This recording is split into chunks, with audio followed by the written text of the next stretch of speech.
मैं सर कुछ modern evils की बात करूंगा, आप मेरे को बताना वो हमारे ब्रेन और न्यूरोलॉजी के साथ किस तरीके से इंटरेक्ट करते हैं. स्क्रीन टाइम और स्क्रोलिंग. सर बहुत ज़्यादा, अभी मैं आपको बता रहा था कि स्क्रीन टाइम स्क्रोलिंग, तो sleep is affected by screen time.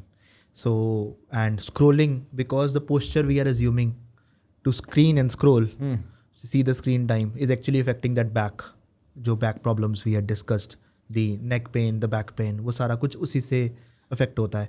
Plus brain में it creates a system that if you have excessive screen time, your sleep awake cycle gets affected. So currently according to the guidelines that the part of sleep hygiene, there's a term, scientific term called as sleep hygiene. So sleep hygiene is उसका एक rule है कि आपको bed time के 30 to 60 minutes पहले screen time नहीं करना है, because it is believe that जो particular type of lights which are being used in the mobiles and that they affect your circadian centre. It affects the amount of melatonin and it affects the brain circuitry in such a way that your sleep gets delayed. The latency to the sleep is getting delayed.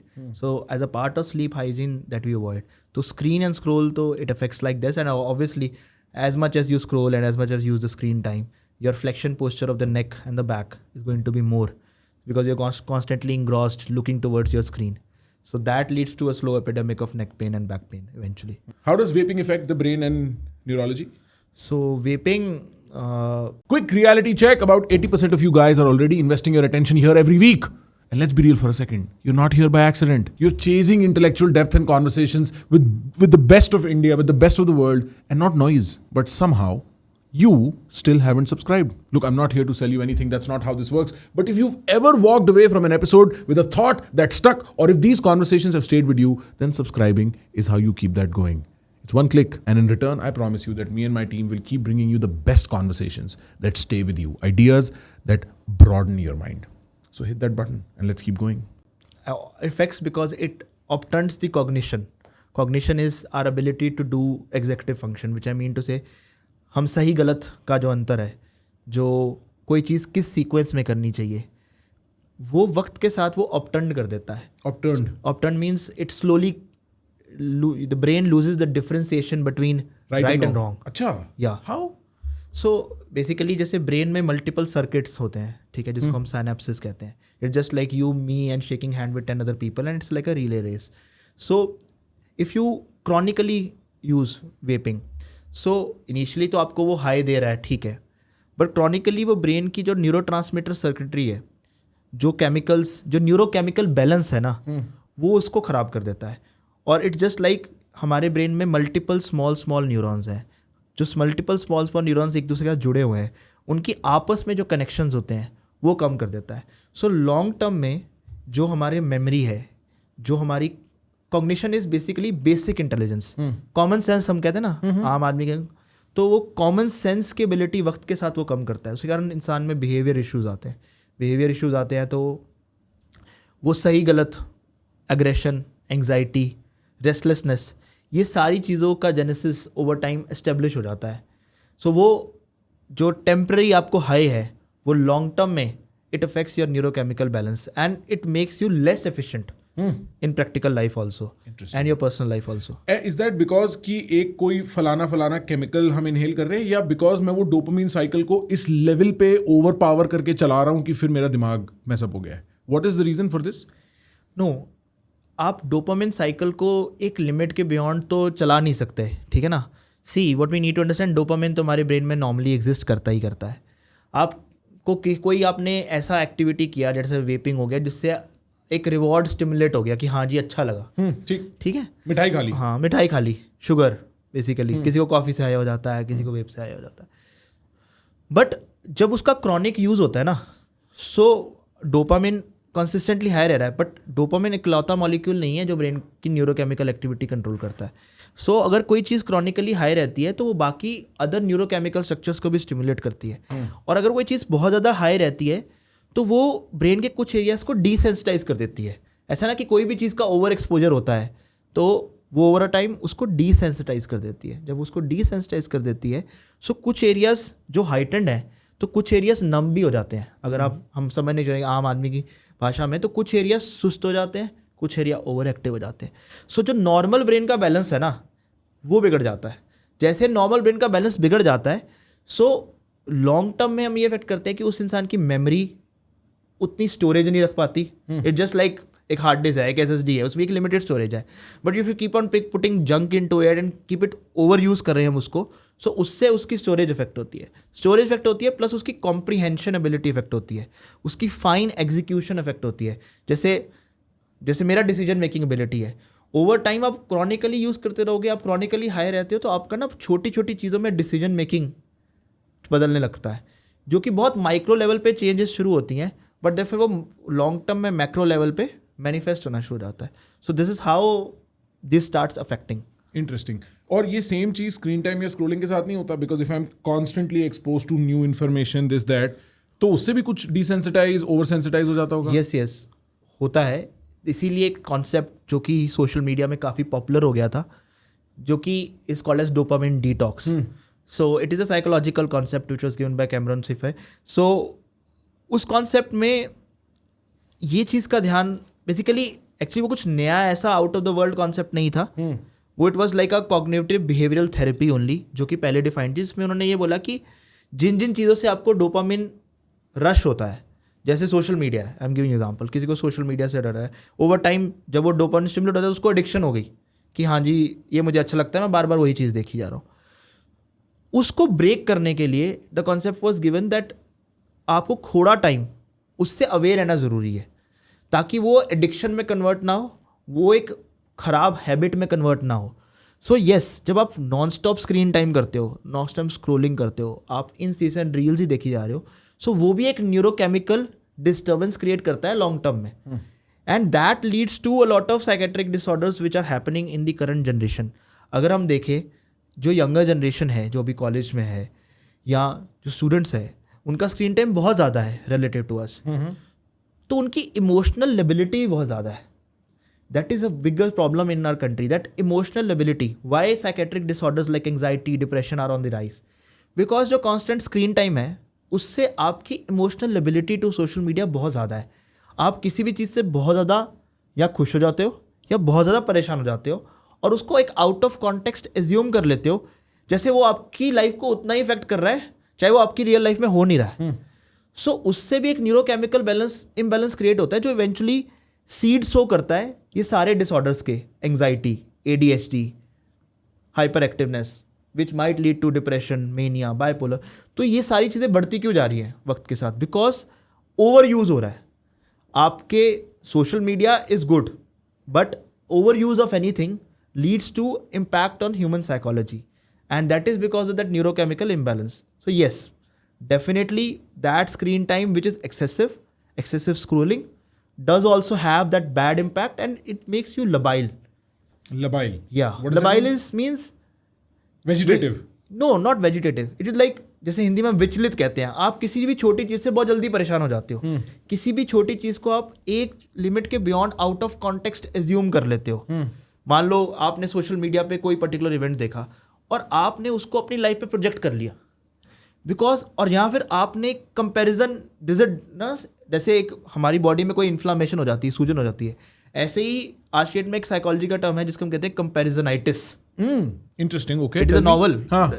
कंपैरिजनाइटिस, कि it is like an inflammation, it is like a disease, कि आप एक constant comparison में हो अपनी life को लेके with respect to जो लाइफ आप सोशल मीडिया में देख रहे हो, और उसको आपने ऐसे प्रोजेक्ट कर लिया है और आपने उसको इतना क्रॉनिकली सोच लिया है कि वो एक जनरलाइज एंग्जाइटी डिसऑर्डर बन गया है. जनरलाइज एंग्जाइटी डिसऑर्डर में क्या होता है? वैसे वो पहले बहुत सारी कि किसी को घर पे परेशानी है, किसी को फाइनेंशियल इशू है, पहले उसके होते थे. आज में लोगों को generalise anxiety disorder social media से हो रहा है. कैसे कि वो क्रॉनिकली कोई चीज़ देख रहा है कि XYZ person has that kind of life, या XYZ person has that thing, या वो मुझे चाहिए थी बट मेरे पास नहीं है, वहाँ मैं वैसी क्वालिटी ऑफ लाइफ नहीं जी पा रहा जैसी मैं डिजर्व करता हूँ. सो इंसान वो सोच के जब आप क्रॉनिक स्ट्रेसर क्रिएट कर देते हो तो आप खुद एक कैंडिडेट बन जाते हो जनरलाइज एंग्जाइटी डिसऑर्डर की. जब वो 5 से 6 महीने से ज़्यादा क्रॉनिकली चलता है तो you would self start behaving very irrationally.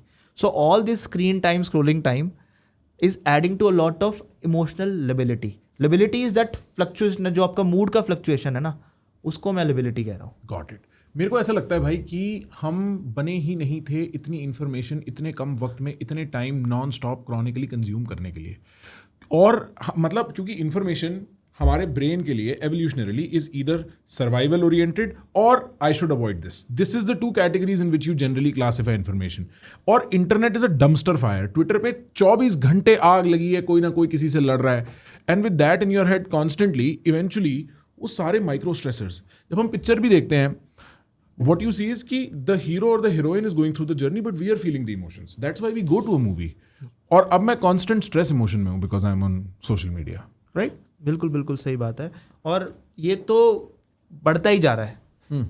So Instagram was a boon when it started. Now for some people it has become a very big problem because वो सारा टाइम ही, जैसे मैंने बोला ना, सारा टाइम ही इस चीज़ का स्ट्रेस लेके बैठे हुए हैं कि लेट अस, और कुछ लोग तो किसी के ट्रैवल ब्लॉग से स्ट्रेस हो रहे हैं. सो आई हैड अ स्टूडेंट, सो जैसे उसने एग्ज़ाम दिया, अभी रिसेंटली एग्ज़ाम दिया, उसने एग्ज़ाम दे के मेडिकल एंट्रेंस का एग्ज़ाम दिया. तो उस एग्ज़ाम दे के उसने उसके बाद कुछ सोशल मीडिया पे पोस्ट देख ली, इवेंट्स देख लिया, and he went into depression and assumption that उसका एग्ज़ाम रिलेटिव उससे बहुत ज़्यादा ख़राब हुआ है, उसके बाकी सबकी दुनिया, बाकी दुनिया सेलिब्रेट कर रही है, बाकी दुनिया सब कर रही है, and before even the result actually came out, जो कि डिसेंट आया, he went into a very rough period for 2 weeks 3 weeks, क्योंकि उसके पेरेंट्स ही इतने डिस्टर्ब हो गए कि इसने पता नहीं क्या देख लिया है, इसने ज़्यादा टेलीग्राम पे इतना सारा इन्फॉर्मेशन देख लिया है और इसको लग रहा है कि इसका एग्जाम खराब हुआ है. सो वो जो आपने बिल्कुल सही बोला, जो disproportionate amount of knowledge available है ना, so that is something called as awareness paradox. So actually today the world is facing a paradox, which is too much information, unprocessed information, without authenticity, without evidence, coming to you easily, and you are and getting affected emotionally too much by it. So उसके कारण सारा, you know, the universe has gone into chaos, and many people are suffering because of that chaos. Got it. On the issue of Telegram, what do you think of pornography? How does that affect the mind and the brain and the neurons? So little controversial, but yes, that's also on the rise. So a lot of students, a lot of youngsters, they are getting affected by it because of that easy accessibility. And rather than focusing on the real intimacy, which used to be the real bonds or friendships, so people are generally resorting to just what is the content available to them. But I still feel that is also health hazard, because if you are, it is like an addiction, like it is just like smoking or alcohol. So just because you are getting it at your doorstep easily, so you are going to miss on the good parts of life and just hallucinate over something which is given to you at table. आपके पास patients आए sir porn addict? When I was in AIIMS, we had seen some subgroup of patients who were deeply affected by it, and they were very, very disturbed because it was started like an addiction, then it becomes very difficult, and then when addiction becomes so much, sometimes people start expecting that similar amount of gratification in real life doesn't translate, because whatever you were doing was actually more of fictional. So that when there is a mismatch between reality and what you assume and what you wish, there comes that conflict. So obviously such patients do need a lot of psychological counseling, do need a lot of support. बिल्कुल sir. I did not know how big this problem was until I met somebody जिसकी life पूरी dysfunctional थी because of pornography. वो मेरे को कहता है, पहली बार मिला था, मेरे को कहता है भाई मैं वर्क फ्रॉम होम ले लेता हूँ ताकि मैं पॉर्न कंज्यूम कर सकूँ. और उसने मेरे को अपनी हैबिट सीक्वेंस के बारे में बताया. हर आधे घंटे में मेरे को टेक्स्ट चाहिए, वीडियो नहीं, इट्स सो डीप, और कोई जॉब नहीं होल्ड कर सकता. एंड आई रियलाइज कि वाह, हमें पता भी नहीं है कि ये कितना डीप और कितना malicious injection है society. Yes, definitely this problem has worsened because of the accessibility with social media, and I think so people need proper counseling rather than medication. What I feel is the behavioral therapy is the solution to the problem. Cognitive behavioral Yeah, therapy. cognitive Can you behavioral. explain क्या होता है वो? Basically हम सबके दिमाग में एक बायस है, मेरे में भी होगा, आप में भी होगा, किसी को लेके, किसी इंसान को लेके हो, किसी को किसी अपनी जॉब को लेके होगा, किसी को कोई हाइपोथेटिकल चीज़ के लिए होता है. So there is a cognitive bias या एरर जो हम एज्यूम करके बैठते हैं कि A+B=C. ये हमने मान लिया किसी सोचे. एक एग्जाम्पल, जैसे मान लीजिए कि मुझे ये लगता है कि मेरा एक दोस्त जो है, जिसके साथ, जो मेरा पहले बहुत अच्छा दोस्त था बट अभी मेरे साथ उसका अच्छा रिलेशन नहीं है बिकॉज हम फाइनेंशियली compete कर रहे हैं या हम जॉब में compete कर रहे हैं, and he doesn't think well, and we had a recent fight, and I think he or she is gonna harm me, मतलब यहाँ deter my professional journey, जो कि बहुत common है. ठीक. कि मुझे लगा कि यार अब ये इंसान ना मेरे से खुंदस खाता है, अब ये इट विल, कल को कोई दिक्कत होगी तो he will be the person behind it. So ये कॉग्निटिव बायस हो गया जो मैंने अज्यूम कर लिया बिकॉज ऑफ XYZ एविडेंस जो मैंने फेस किया. मैं इसको क्रॉनिकली सोचता रहा और मैंने अपनी लाइफ के छोटे छोटे इवेंट को, जैसे मान लो मुझे किसी मेरे बॉस ने डांट दिया, उसमें वो भी था, बट मैंने अज्यूम कर लिया कि इसी ने कुछ बिहाइंड द बैक बोला होगा. ठीक ठीक. सो मैंने क्रॉनिकली उसको सोचा. एक लिमिट के बियॉन्ड वो ऐसी एक फिक्सेटेड आइडिया में ट्रांसफॉर्म हो गया कि मेरी लाइफ की ना मैंने हर प्रॉब्लम को उसके थ्रू प्रोजेक्ट करना शुरू कर दिया. सो ऐसे कॉग्निटिव एरर्स होते हैं हर इंसान की सोच में. कुछ भी हो सकता है, चाहे उसके खाने को रिलेटेड हो, उसकी शॉपिंग के रिलेटेड हो, उसके किसी चीज़ के फोबिया को रिलेटेड हो, फियर को रिलेटेड हो, किसी एग्जाम एंग्जाइटी को हो, कोई ट्रॉमा हो, कोई ब्रेकअप हो, कुछ भी, वट एवर देयर इज, उसको हम लोग स्टेप वाइज पहले ब्रेक करते हैं. उसको समझाते हैं कि इसका ओरिजिन क्या है, फिर ये तुम्हें ऐसा क्यों लगता है, तुम्हारी सोच में ये गलत क्यों है, ये वैलिड क्यों नहीं है रियल लाइफ में, और फिर अगर ये तुम्हारे दिमाग में बार बार आता है तो हम इसको ठीक कैसे कर सकते हैं. सो ये एक स्टेप वाइज प्रोसीजर है जिसमें आप पहले प्रॉब्लम स्टेटमेंट आइडेंटिफाई करते हो, फिर प्रॉब्लम स्टेटमेंट एड्रेस करते हो. आप ये भी नहीं करते कि उसको निगेट करते हो कि जो तुम सोच रहे हो वो गलत है. फिर उसको रियलाइज करते हो कि कैसे ये ओवर अजम्पशन है या कैसे इसका एक दूसरा पहलू भी हो सकता है. That is called as cognitive restructuring. आपने बताया मेरी प्रॉब्लम ये है, मैंने उसको तोड़कर रीस्ट्रक्चर कर आपके सामने ऐसे रखा कि इसका ये भी नजरिया हो सकता है. ठीक बात. और फिर मैंने आपको एक स्ट्रक्चर्ड एक्सरसाइजेस सिखाई, चाहे वो मेडिटेशन है, ब्रीदिंग एक्सरसाइजेस है, या how to face your fear, how to face panic attack, how to face कि अगर आपको पैनिक अटैक हो गया तो आप, जैसे ब्रीदिंग बॉक्सिंग टेक्निक होती है कि आप उसको मैनेज कैसे करो. अब आपको समझा दिया कि भैया आपको इससे पैनिक अटैक होगा, बट हो गया जी, अब उसको ट्रीट भी तो करना है, तो उसको ट्रीट करने के स्ट्रक्चर तरीके हैं. सो दैट इज CBT. सो ये सारा प्रोसेस जिसमें आप एक इंसान का साइकोलॉजिकल कॉन्फ्लिक्ट उठाते हो, उसको उसकी रियलिटी के साथ मिलाते हो, और अगर वो कॉन्फ्लिक्ट बार बार आता है उसको एक स्ट्रक्चर तरीके से तोड़ते हो, is all what is CBT, cognitive behavioral therapy. And it is part of a psychologist's toolkit generally? Yeah, psychologists and psychiatrists primarily who specialize in it, they assist us in treating such patients. जहाँ भी मेरे behavior में एक unhealthy loop है, उसको तोड़ना धीमे धीमे समझते हुए is CBT, if I put it very simply. Right? Yes, and it's the most popular technique. Yes, there are many techniques. वो हर प्रॉब्लम के हिसाब से अलग है. किसी को डिप्रेशन है, किसी को पैनिक अटैक है, किसी को OCD है, ऑब्सेशन है किसी चीज़ का. तो हर एक के लिए अलग अलग टेक्निक्स बनाई गई हैं और अलग ब्रेकिंग एक्सरसाइजेज बनाई गई हैं, जो कि ऐसा नहीं है कि आप एक दिन में करोगे तो ठीक हो जाता है. सही बात. It's a long term training program जो कि हम पेशेंट से स्टार्ट करते हैं और धीरे धीरे धीरे प्रोग्रेस करते हैं. सो देयर आर, मतलब डिटेल्स में तो बहुत ज़्यादा डेप्थ में होगा, बट हाँ, अगर आपको कोई प्रॉब्लम है, आई रिकमेंड कि yes, CBT at least for mild to moderate psychiatric issues has very good result equivalent to medication. But yes, जिस पेशेंट को बहुत सिवियर सिम्टम्स हैं उसको दोनों चाहिए होता है, मेडिकेशन भी और CBT भी. एक लास्ट मॉडर्न इल और उसका इम्पैक्ट ब्रेन पे और न्यूरोलॉजी पे, लैक ऑफ स्लीप. बहुत दुनिया इस चीज़ पे बहुत बीमार है.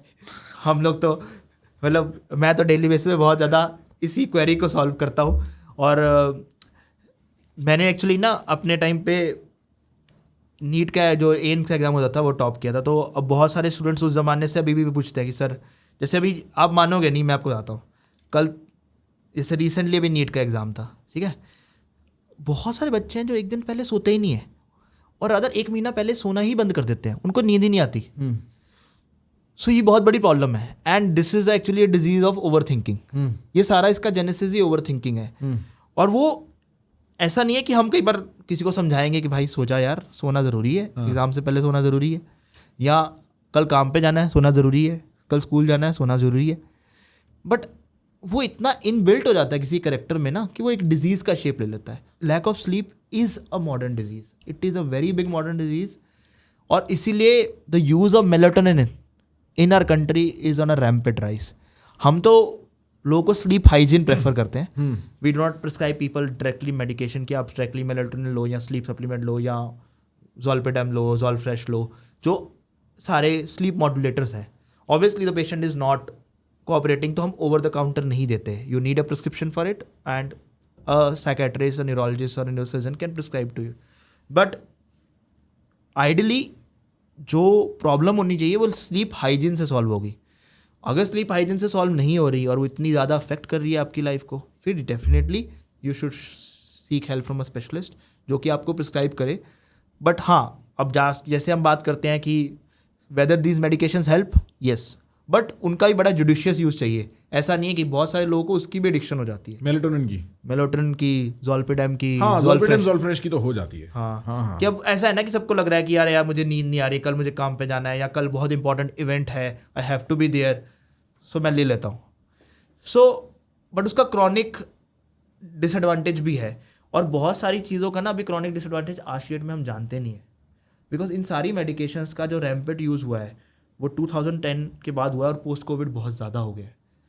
सो इनके ना long term, short term side effects उतने नहीं हैं. अगर आप मुझे पूछो, लोग यही बोलते हैं कि सर मैं तो ले रहा हूँ, साइड इफेक्ट तो नहीं है, मुझे तो अच्छा लग रहा है, तो मैं ले लेता हूँ. बट हम फिर भी डिस्करेज करते हैं बिकॉज किसी भी एडिक्शन का लॉन्ग टर्म साइड इफेक्ट जो रिसेंटली शुरू हुआ है वो आप 10 साल बाद क्या देखने मिलोगे वो हम नहीं जानते. इसीलिए, और सारी प्रॉब्लम क्या आती है कि बहुत सारी ये मेडिकेशंस ना क्रॉस रिएक्ट करती हैं. मान लो आप कोई और मेडिकेशन ले रहे हो, ठीक है, या आप कोई ब्लड थिनर ले रहे हो, आप ब्लड प्रेशर की दवाई ले रहे हो, उसके साथ क्रॉस रिएक्ट कर सकती है. आप इसके साथ आप ये तो ले रहे हो और साथ में आप मेलाटोनिन ले रहे हो, उसका साइड इफेक्ट है कि वो ड्राउजी फील कराता है, पर चलो आप साथ में अल्कोहल भी ले रहे हो.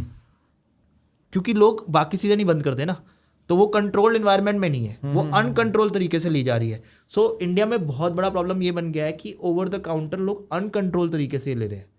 सो मेलाटोनिन का over use and over the counter prescription is not good. So over the counter use और जो है वो सही नहीं है.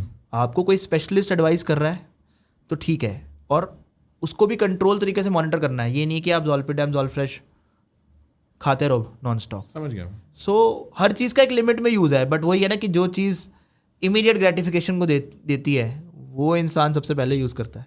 ज़ोल्पिडेम, ज़ोल्फ्रेश तो एंटी एंग्जाइटी मेडिकेशंस को ऑप्टेड फॉर स्लीप रहती हैं. Melatonin on a scale of 1 to 10 how safe is it? It is safe for short-term use. It is safe. More than most people, the side effect is that you feel drowsy. Yes. They can have nausea. They can have headache.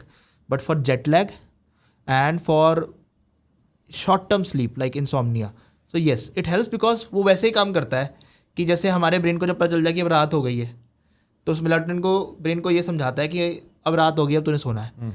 सो जब हमारा sleep cycle इतना disturbed है, circadian rhythm disturbed है, हम already इतने stress में हैं, सो जब आप आर्टिफिशियली मेलाटोनिन लेते हो, सो वो आपको बस वो चीज़ करता है जो एक नॉर्मली रात को करना चाहिए था, डार्कनेस को करना चाहिए था, तो it shuts off that system and brings you to sleep. So yes, I cannot say that it's not totally unsafe, but yes, over use still has some issues. So over use नहीं होना चाहिए, but yes, lot of people do prescribe melatonin and it is being use safely अगर हम कुछ limited amount में लेते हैं. Correct. अगर ह्यूमन ब्रेन का एक पार्ट आपको अपग्रेड करना होता है, आप कौन सा पार्ट चूज करते हैं? मैं तो frontal, the pre frontal area of the brain upgrade करता. और कैसे अपग्रेड करते, क्या करते हैं उसमें? मैं ये सोचता कि एक्चुअली हम सब लोग ना बहुत कम पार्ट ऑफ ब्रेन यूज़ करते हैं. हम सब लोग, ये ट्रू है. हम लोग अपने सारे सिनेप्टिक सर्किट्स नहीं यूज़ कर पाते हैं, एवोल्यूशनली नहीं कर पाते. बट कभी आप अगर नोटिस करो, जैसे मैंने नोटिस किया है आज की डेट में जो बच्चे अभी 5 साल से छोटे बच्चे हैं, I have notice like what, मतलब मैं उतना टेक सेवी नहीं था 5 साल में, obviously I didn't have an iPad at that time ना, but I have seen young smaller kids, वो just by observing their parents they can just unlock the phone, right? They have learnt it. They have not been taught in school. So हमारा जो prefrontal cortex है ना, वो हमारी execution ability control करता है, हमारी इंटेलिजेंस कंट्रोल करता है. उसका बहुत कम पार्ट यूज़ करते हैं हम लोग, बहुत कम पार्ट. बिकॉज आज की डेट में हम लोग जानते ही नहीं है कि एग्जैक्टली हमारे कॉन्शियसनेस का कितना पार्ट और इम्प्रूव हो सकता है. सो वो पार्ट इवेंचुअली हमें अपग्रेड करना है. The exact way to it, the science for it, there's a lot of people who are working abroad for it and India also, but yet to unlock that potential. But yes, in future, maybe 20 years from now, we might have a system where you can specifically stimulate some parts of your prefrontal cortex जो कि लोग की ना day to day functioning improve कर देंगे. जैसे it just like आज के डेट में AI असिस्टेंट आ गया हमारे पास. तो हम बहुत सारा काम जो 10 लोगों से कराते थे वो एक बंदा कर सकता है. सो जो AI काम करता है ना, fast, rapid, quick work, quick task को ब्रेक डाउन करना, वो सारा फंक्शन एक्चुअली हमारा प्रीफ्रंटल कॉर्टेक्स करता है. और वही एक पार्ट है हमारा ब्रेन का which has a potential to override our emotional context. जैसे हमारे सारे इमोशंस मिगडला से आते हैं, हमारी मेमोरी हमारी हिप्पोकैम्पस से आती है. So wherever we are emotionally connected, वो थोड़ा स्लोअर पार्ट है. Though it has deeper connect inside but it is slower. That is why over time people become more and more controlled cortical. जैसे हम बड़े बड़े होते हैं, हम अपनी गलतियाँ सीखते हैं, अपने एक्सपीरियंस से सीखते हैं, तो हमारा प्रीफ्रंटल कॉर्टेक्स सीखता है कि किस चीज़ पे दुखी होना है, किस चीज़ को नहीं दुखी होना है. So actually human evolution is dependent in future on the evolution of our prefrontal cortex, which is our intelligence box. Which is right here. Yeah. Right here. So so वो हम बहुत कम यूज़ करते हैं, मे बी 10 to 20% यूज़ करते हैं जो उसका actual potential है. बट जैसे जैसे with evolution we unlock the future generation will use it better, because it all depended on बचपन से हम कितना स्टिमुलेट हो रहे हैं, हमें क्या सब दिख रहा है इन्वायरमेंट में, हमारे क्या न्यूरल सर्किट्स बन रहे हैं. सो वो जैसे जैसे इम्प्रूव होंगे, the future generation will become much more controlled and better control over our emotions also. That is how we evolve in life, right? Right. जो हम teenage में थे versus जो हमारे 40s में है, 30s में है, we are different. So the theory that I could have all synapses fire in my PFC, उसका antithesis ये नहीं है कि फिर वो fuse उड़ जाएगा, like it is too much for the brain to handle. Yeah, that is too much, but that's what वो ऐसे नहीं हो सकता कि मैं किस दिन सोच लूँ कि हो जाएगा. हाँ. तो एक बटन है, स्विच है जो हम किस दिन ढूंढ लेंगे, वैसा है ही नहीं. It is linkage theory. वो इट इज़ जस्ट लाइक एक से दूसरा जुड़ेगा, दूसरे से तीसरा जुड़ेगा, तीसरे से चौथा जुड़ेगा और फिर बिलियंस जुड़ते हैं. सो उसमें धीरे धीरे ही होगा वो. सो वो कभी ऐसा नहीं होने वाला कि हम ऐसी कोई टेक्नोलॉजी बना लेंगे जिससे all circuits, because that is going to be detrimental. That is what you said ना. सो वो ऐसा नहीं होगा. बट हाँ, over time people are working to make efficiency devices जो कि पर्टिकुलर पार्ट्स ऑफ ब्रेन को स्टिमुलेट करें, जिससे आपका कुछ पर्टिकुलर एफिशिएंसी इंप्रूव हो जाए. So that can develop. तो जिसमें आप कुछ पर्टिकुलर एरियाज को स्टिमुलेट करके, और स्पेशली हम उसमें ना लोगों का बिहेवियर मॉडिफाई कर सकते हैं. जो हमारा फ्रंटल पार्ट है वो हमारा बिहेवियर भी कंट्रोल करता है. The way we respond, aggression, या हमारा कुछ लोग होते हैं ना, जैसे बहुत अग्रेसिव होते हैं, कुछ लोग होते हैं बड़े शांत होते हैं. सो बड़े पुराने ज़माने में क्या होता था कि लोगों की पर्सनैलिटी जो है ना, वो मॉड्यूलेट करने की एबिलिटी रखते. तो हमें छोटी छोटी चीज़ों को मॉड्यूलेट करना है. हम सारे सिनेप्सिस इकट्ठे फायर नहीं कर सकते. हमें कुछ सिनेप्सिस को फायर करना है कि मान लो अगर 10% से 25% हम गए, उससे जो एफिशिएंसी इंप्रूव होगी वो हम वर्क कर सकते हैं in future. What do you think of Neuralink और ये जो ब्रेन कंप्यूटर इंटरफेस टेक्नोलॉजीज हैं? सो न्यूरलिंक इलॉन मस्क का वेंचर है and it is a very very promising venture. And though it has very limited population जिस पे अभी ये टेस्ट हो रहा है और बहुत कम से पेशेंट्स में. And so it's more trial basis, but yes it is life transforming for patients जिनमें डिसेबिलिटी है. सो जैसे हम मान के चलते हैं कि एक बहुत लैंडमार्क पेपर पब्लिश हुआ था recently on this disease called as, जिसपे I think so theory of everything, अगर आपने मूवी सुना हो, उस पे ALS. जॉन नैश नहीं है ना? No it is just like जैसे ALS myotrophic lateral sclerosis. So उसमें जिसको लेके आइस बात चैलेंज हुआ था एक दफा. हाँ. सो बेसिकली ALS जैसे डिजीज के लिए बना है, या किसी को मान लो रोड एक्सीडेंट हो गया और उसको सर्वाइकल स्पाइन में इंजरी होगी, उसकी स्पाइनल कॉर्ड डैमेज होगी, तो वो क्वाड्रिप्लीजिक है, मतलब वो ना हाथ चला सकता है ना पैर चला सकता है, तो वो बेड रिडन है. अब ऐसे इंसान को कम्युनिकेट करना है या कुछ करना है, कुछ टास्क करना है. सो आप बेसिकली जो उसकी ब्रेन की न्यूरल सर्किटरी है, उससे आप सिग्नल्स एक मशीन लर्निंग एल्गोरिदम में ले रहे हो, और वो मशीन लर्निंग एल्गोरिदम आगे एक कंप्यूटर स्क्रीन पे उसको ट्रांसलेट कर रहा है. ऐसे ही न्यूरालिंक का एक फर्दर आउटशूट है जिसे ब्लाइंड स्पॉट कहते हैं, जो कि फ्यूचर में जो लोग देख नहीं सकते, बट मान लो किसी की अंदर में विजन में प्रॉब्लम है बट न्यूरल सर्किटरी इंटैक्ट है. सो वो न्यूरल सर्किटरी को अगर आप कैप्चर कर लो तो मे बी वो जो देखना चाहता है वो एक स्क्रीन पे वो उसको विजिबल हो जाए. रियल आइज से नहीं बट स्क्रीन पे. सो ये सारे काफ़ी प्रॉमिसिंग वेंचर्स हैं और फ्यूचरिस्टिक वेंचर्स हैं जो कि AI के साथ बहुत बेटर होंगे. बट इनका सबसे आज की डेट में सबसे जो रियलिस्टिक, जो कि FDA अप्रूव्ड है और इंडिया में भी हो रहा है, न्यूरो स्टिमुलेशन जिसको हम लोग कहते हैं, that is deep brain stimulation, जो कि हम पार्किंसन डिजीज के लिए करते हैं and we are doing it in India also at a large scale. जैसे जो पेशेंट्स पार्किंसन डिजीज के होते हैं या असेंशियल ट्रेमर्स के होते हैं. पार्किंसन भी सर एक बार एक्सप्लेन कर देना. पार्किंसन में एग्जैक्टली होता क्या है? सर पार्किंसन में एक्चुअली हमारे ब्रेन में ना अगेन न्यूरोट्रांसमीटर डिसबैलेंस होता है. ये डिजीज़ जनरली एल्डरली की है, दो यंग में हो सकती है बट जनरली 60+ पेशेंट्स में होती है. दे बिकम स्लो, उनका हैंड राइटिंग चेंज हो जाता है, उनका गेट चेंज हो जाता है, उनके हाथ में ट्रेमर आ जाता है, रेस्टिंग ट्रेमर. जैसे वो बैठे हैं तो हाथ कांपेगा, वो उठ नहीं सकते. या उनके ऐसे पीरियड्स होते हैं जिसमें ये body becomes very rigid like a rod, कि ऐसा लग रहा है कि जैसे उठ ही नहीं पा रहे. सो वो bradykinesia, you become slower, your speech become slower. So बहुत प्रेवलेंट है बिकॉज इंडिया में ना एल्डरली पॉपुलेशन बढ़ रही है. जैसे जापान में एल्डरली पॉपुलेशन बढ़ रही है बिकॉज हेल्थ इंप्रूव हो रही है, तो आपके पास 60-70+ एज ग्रुप बढ़ रहा है.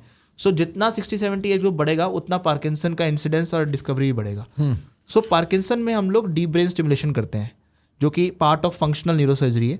सो आई पर्सनली डू इट. उसमें हम क्या करते हैं कि ब्रेन में हम टारगेट चूज़ करते हैं जिसको हम सबथैलेमिक न्यूक्लियस कहते हैं. उसमें हम लोग इलेक्ट्रोड्स डालते हैं अंडर, जैसे हम लोग GPS नेविगेशन यूज़ करते हैं, नेविगेशन यूज़ करके बैंक टारगेट हिट करते हैं और उसमें पेशेंट अवेक होता है. अच्छा, पेशेंट होश में होता है. हाँ. सो पेशेंट को हम लोग लाइट सेडेशन देते हैं, उसके बाद हम उसमें लीड डालते हैं और फिर वो लीड को हम लोग स्टिमुलेट करते हैं सर्जरी के विदिन, और पेशेंट जाग रहा होता है, उसके ब्रेन के थ्रू लीड जाता है. तो उसमें उसको ये पूछते हैं हम लोग कि अगर हम ये स्टिमुलेट कर रहे हैं, लेट अस से 1 मिली एम्पेयर पे स्टिमुलेट कर रहे हैं, 2 पे स्टिमुलेट 3 है, तो क्या आपका हाथ बेटर चलना शुरू हो गया? Are you able to count better?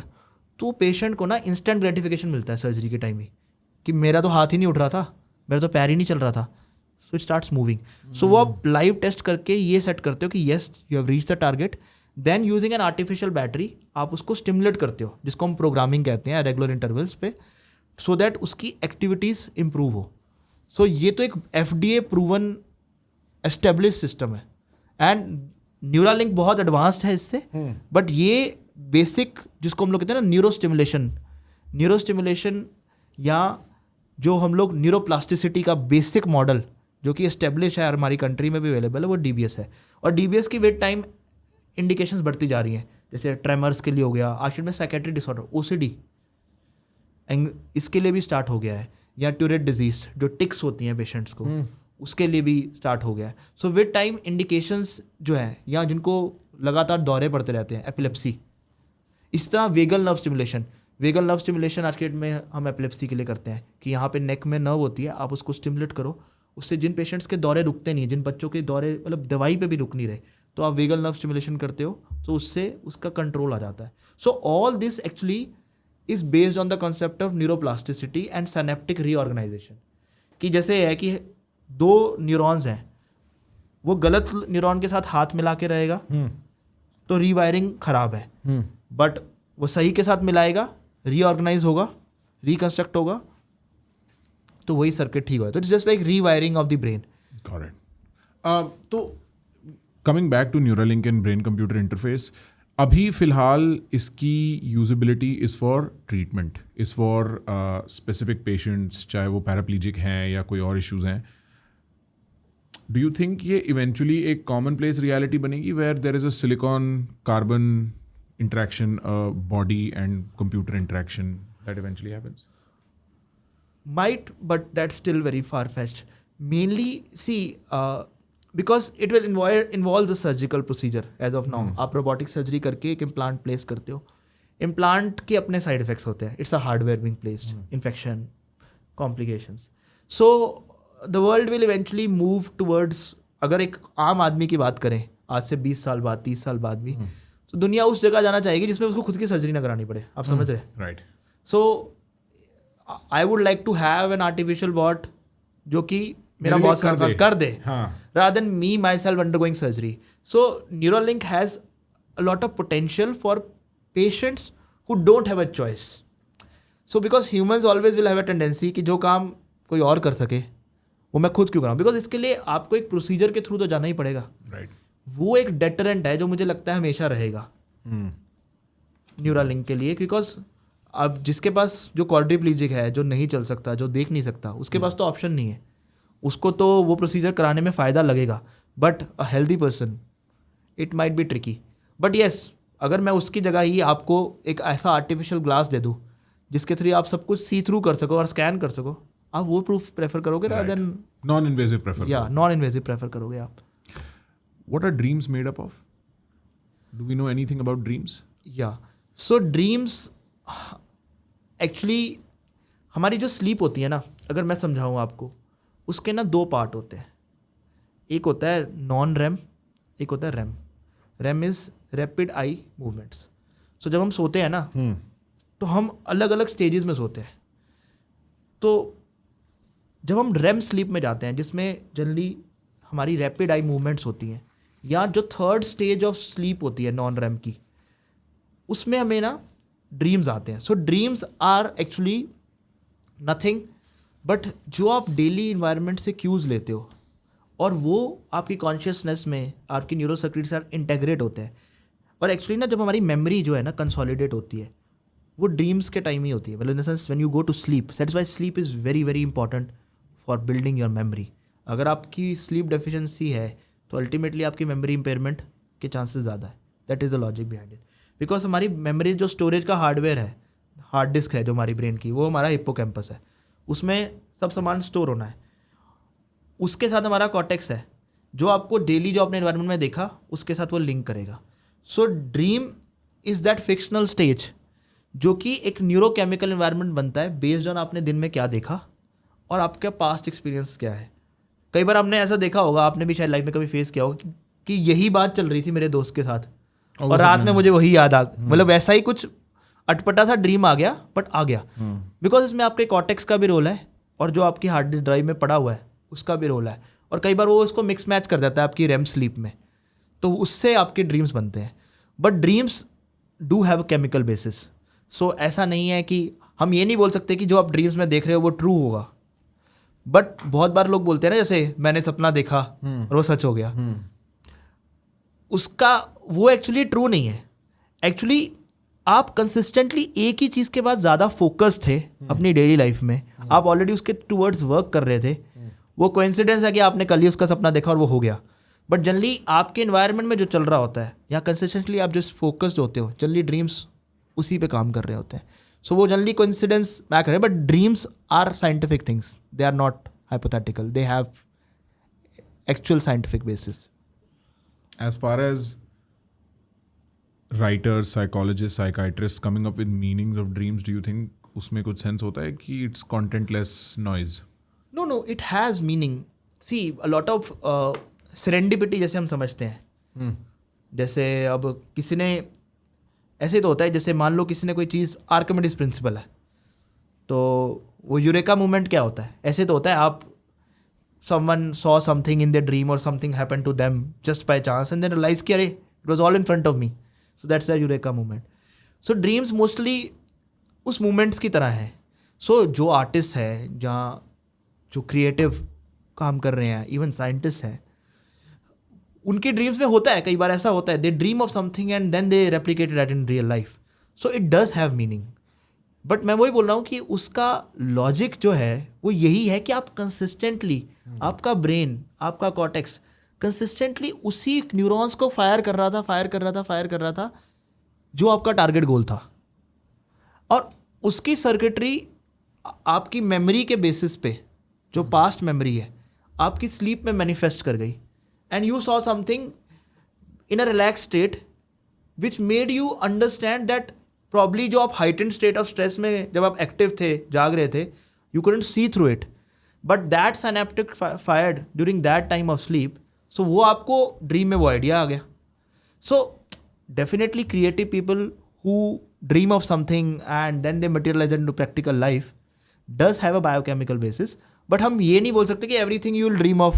हाँ, सो ऑलरेडी आप रियलिटी में बहुत सारी चीज़ें उस पर काम कर रहे होते हो, तभी तो इसलिए तो बहुत सारे नाइटमेयर्स होते हैं जिसमें बहुत सारे पेशेंट्स को स्लीप डिस्टर्बेंसेस होती हैं. सो बहुत सारी चीज़ें वो अपने नाइटमेयर्स में देखते हैं बट वो ट्रू नहीं होती. Right. So some dreams become realistic because your cortex is already consistently working for it on daily basis. Got it. What is personality made up of in the brain? And in view of that, how do you think about double identity, multiple identity disorders? So personality जैसे एक concept है, जैसे personality के ना बड़े पहलू होते हैं, जैसे हम समझें। एक तो है कि मैं अपने बारे क्या सोचता हूँ, नंबर 1। सेकेंड इज दुनिया मेरे बारे क्या सोचती है। वो भी एक्चुअली दुनिया नहीं सोच रही है, सोच तो मैं ही रहा हूँ। हाँ, ठीक बात। एक है कि मैं अपने बारे सोचता हूँ कि मैं बहुत अच्छा हूँ, ठीक है, बट मैं अपने बारे ये भी सोचता हूँ कि वो सोचता है कि मैं अच्छा नहीं हूँ। So your perception of the world is also your perception. And the third is the environment, जो एक्चुअली आपको थोड़ा थोड़ा क्यों देता है। तो आपकी जो पर्सनैलिटी है वो इस सब का मिक्सचर है।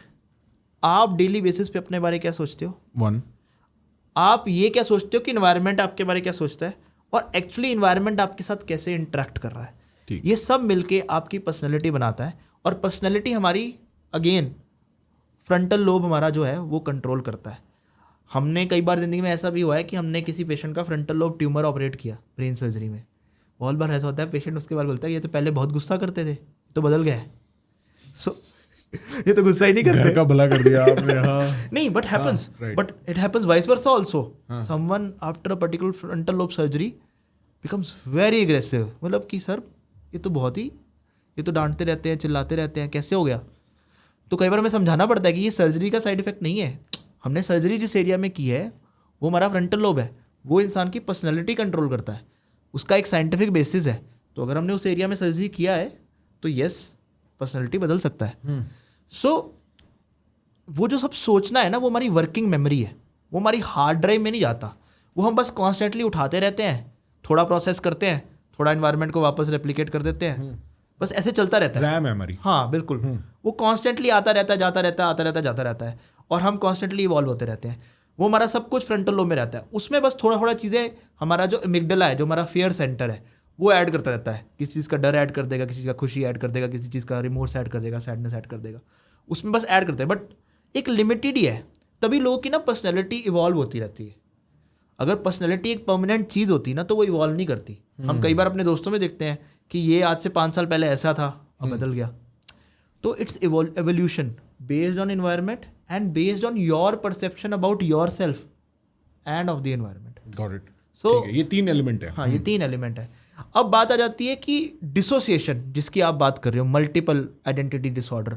सो वो तो एक साइकेट्रिक डिसऑर्डर है, वो एक पैथोलॉजी है, एक बीमारी है, वो नॉर्मल नहीं है। उसमें एक इंसान मल्टीपल आइडेंटिटी रखता है बिकॉज उसके ब्रेन में एक न्यूरोकेमिकल डिस्टर्बेंस है। वो अभी कुछ और तरीके से बिहेव कर रहा था एंड कुछ ही टाइम बाद वो किसी और तरीके से रिलेट करना शुरू कर जाता है। उसका कारण होता है कि बहुत सारे क्रॉनिक स्ट्रेसर्स होते हैं। जनरली मान लो किसी के घर पे बहुत सारा डिस्टर्बेंस चल रहा है और वो उस डिस्टर्बेंस के कारण क्रॉनिकली स्ट्रेस्ड है, तो उस स्ट्रेस को ओवरकम करने का ना एक प्रोटेक्टिव मैकेनिज्म बनाती है बॉडी, जिसमें क्या होता है कि उसको लगता है कि एक्चुअली उस इंसान को इस चीज़ की क्लैरिटी नहीं है, बट उसकी बॉडी एक डिफेंस मैकेनिज्म बनाती है कि अगर मैं XYZ पर्सनैलिटी में डिसोसिएट कर जाऊं तो ये प्रॉब्लम शायद शांत हो जाए। और जब इन्वायरमेंट उस पर्सनैलिटी को अडेप्ट करता है और रिस्पॉन्ड करता है तो वो उसको रीइंफोर्स करता है कि और हाँ। सो वो एक डिसऑर्डर में कन्वर्ट होता है, जिसको हम एक पर्सनैलिटी डिसऑर्डर कहते हैं, डिसोसिएशन डिसऑर्डर कहते हैं, जिसमें लेट अस सपोज अब किसी को कहते हैं कि जैसे ही shifted into a different personality, तो उसको एक प्राइमरी गेन होगा कि उसको लगता है कि ये करने से ये प्रॉब्लम सॉल्व होगी। और जब इन्वायरमेंट ने उसका फ़ायदा किया, यानी कि उसके बिहेवियर चेंज से वो चेंज हुआ इन्वायरमेंट, तो वो उसका सेकेंडरी गेन हो गया। सो ये प्राइमरी और सेकेंडरी गेन जब क्रॉनिक स्ट्रेस के बैकग्राउंड में होता है तो एक पैथोलॉजी बनती है जिसको हम लोग मल्टीपल आइडेंटिटी डिसऑर्डर कहते हैं। And it's a very very bad disease पर से। आई have scene families getting destroyed, people getting affected because very unpredictable.